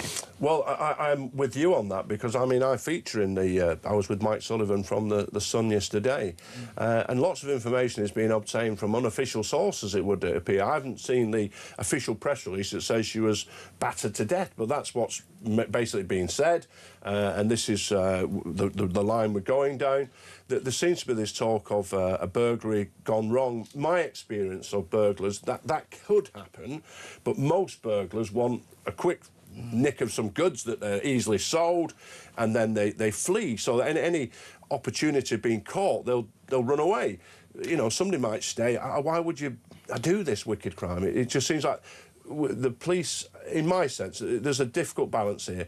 We had in the Met, it was called the DPA, it's something like Department for Public Affairs, like the press office. We used to call it Don't Publish Anything. It's bloody useless, you know, and too often, and how often did we see these awful incidents where people have died, where they don't release enough information and the speculation grows and grows and grows. Is there also, again, this isn't to fuel speculation, but something bad happened after Southport, especially. Bad things happened in the wake of the poor death and investigation into Nicola Bulley. Yeah.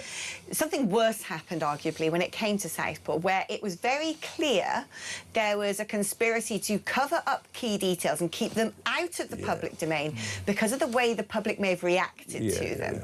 And so now a lot of people, especially I think in our wing of politics, are looking at this and going, is there something they're deliberately not telling us? Maybe they have, you know, because it seems to me there's a small window, because, you know, but is it that, could it be the case that they have found out that there might be some sort of motivation, some political motivation, and that they're going, oh, gosh, if the public knew that, phew, it would go up like a tinderbox. Well, I've got to say, it'd be very, you know, when you're in the police, you have like a policy log or a decision log where you've got to record why you're doing things.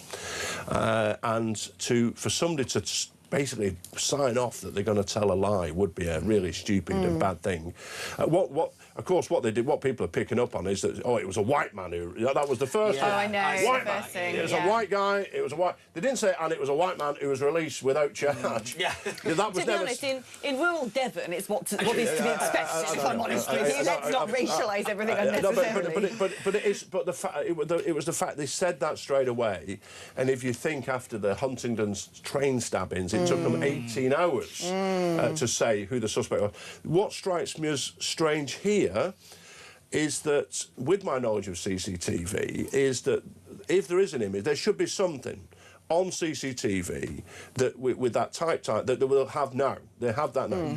So have they got an image of the person? Have they got an image of a car? Why aren't they asking the public to recognise this? Is there a reason why they might not be sharing that if they have that information? Well, because they might have a good idea. What you don't want to do is that we had a system. So if I had an image of somebody, I would say, right, at Scotland Yard, I've got in that area, I know there are 5 officers who are super recognisers. Go and show them that image.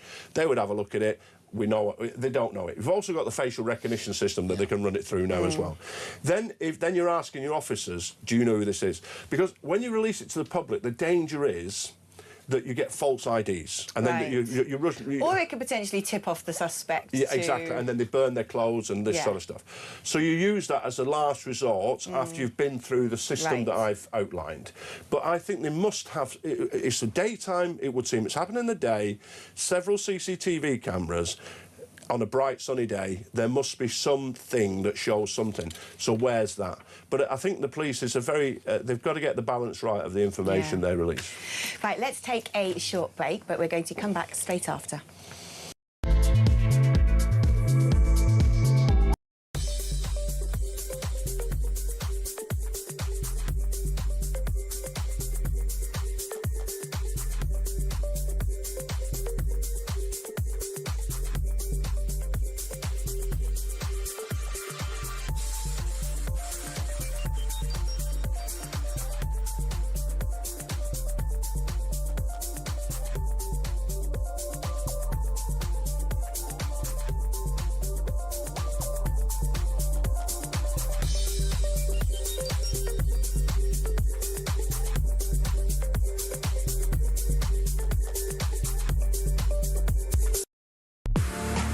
the Talk app. You can watch, catch up and listen to all your favourite shows and podcasts anytime, anywhere, all on the Talk app. Watching and listening to Talk just got easier. There's now only one place for the home of common sense. So head over to your App Store or Google Play and search Talk now.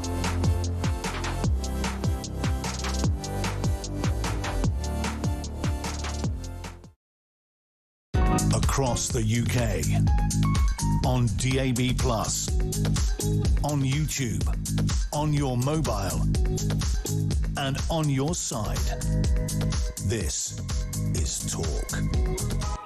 Hello and welcome back. We just had some visitors, didn't we, during the Yes, we advert did. break? It's a very stressful 10 minutes for me. Lord and Lady Barnes of Pete Barnes Heritage fame were in this here studio. Yeah, they've come to say hello. Proudly beaming parents they've coming come to see her hello. son. Yes, I'm now very stressed and keeping my eye on them, what they're up to. And I know. apologise to the gallery. There is this thing, like, when you're younger, you know, your parents are worried about you running riot as kids, aren't you? And then you become an adult and your parents are like, oh, I'd love to come and see your TV studios. And they're like, oh my gosh, what are they going to do? Yes, I know, Please, I hope they behave. It's particularly because I can't run, and because I'm so wired into the set that I can't get out. You can't escape. She's going to come in a minute and lick the corner of a tissue and start going after your mouth there. No, but my favourite is when my dad will start telling people what to do and having no idea what anybody's actually doing in there. I'm 42 blooming years old, and my mum, when she meets anybody and I'm in her presence, talks about me like I'm still in a pushchair. Yeah. I'm like, what?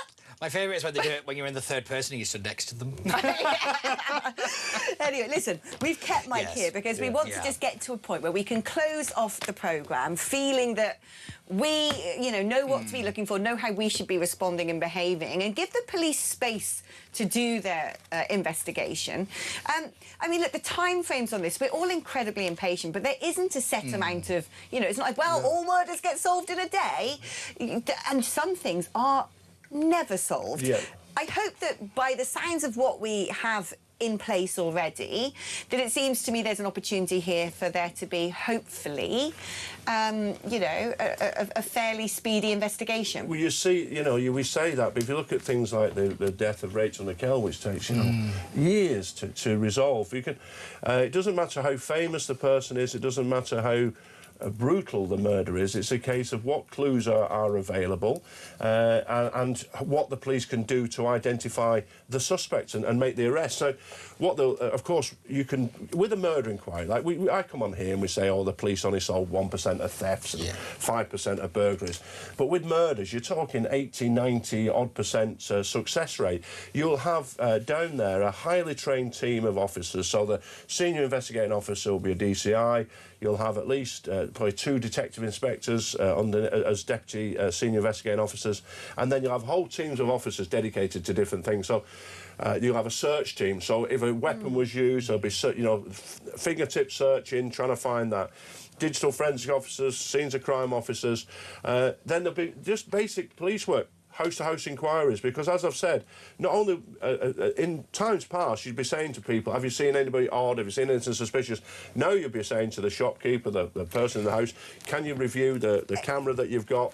Can you have a look at all your dash cams? So there's all these things are being coordinated as we speak. Given her profile, that she was, famous across the country, and given her status as a former politician, but someone very much politically active, as a campaigner, as sort of immigration, policing, law and order spokesman for Reform UK, is it likely that they might call upon, say, other forces who might have an expertise if they're looking at, where there might be other motivations? Yeah, so what you can do in the police, if there is a murder of a particular type, when the murder's finished, they'll put in a report to the sort of College of Policing. So you can say, look, we've had this murder, has anything similar happened in the past? So you can review what happened there and you can see what good practice and what mistakes were made.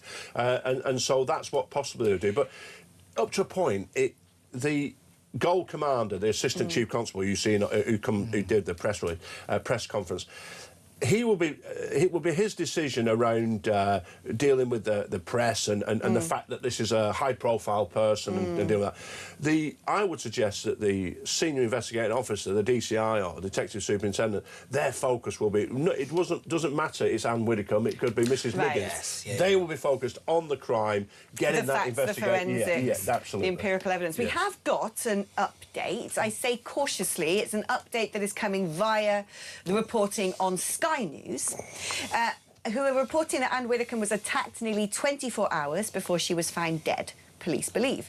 They think that it was... well, this is an update from Devon and Cornwall Police, apparently. Said the attack is thought to have happened around 12:30 p.m. on Wednesday, so that is right in the middle of the day. The force previously revealed officers had been called to the former MP's home at 11:40 on Thursday, where she was found dead with serious injuries. And the spokesperson said our inquiries are moving at pace for a suspect is believed to be a white male. So it seems to me, like you were saying, the timelines have been established, the window where the event happened has been established. They believe the suspect is a white male, so it sounds as though they may well have visual evidence. So let's hope we are going to get a lot of updates coming very soon. But in the meantime, I think the message to the public is let the police get on with their job. Our job is just to remember a courageous, brilliant politician who stood up for what she believed, showed no fear, but actually was fundamentally a good person. Yeah, lovely. Unfashionable views, which many of us agree with. Yeah. There you are. We love to be unfashionable here. Well, yes, it's never stopped us before. Never, and it won't stop us again. Thank you ever so much for coming to the studio, Mike. And no doubt, I'm actually going to be on tomorrow, Monday and Tuesday, 10 till 1. And so I dare say we will be reunited. So thank you for your assistance in helping us sort of unpick in a gracious and patient manner what is an extremely tragic story for all of us, those who knew her and those who did not. Pete, final thoughts of the day? I just think I wish the police had done what you just did, Mike, and what Kevin did earlier. Talk us through it. What we're doing. What we're doing. No, that's what I'm saying. Like, give us the information. We're not children. Stop treating the public like children. This is the big thing.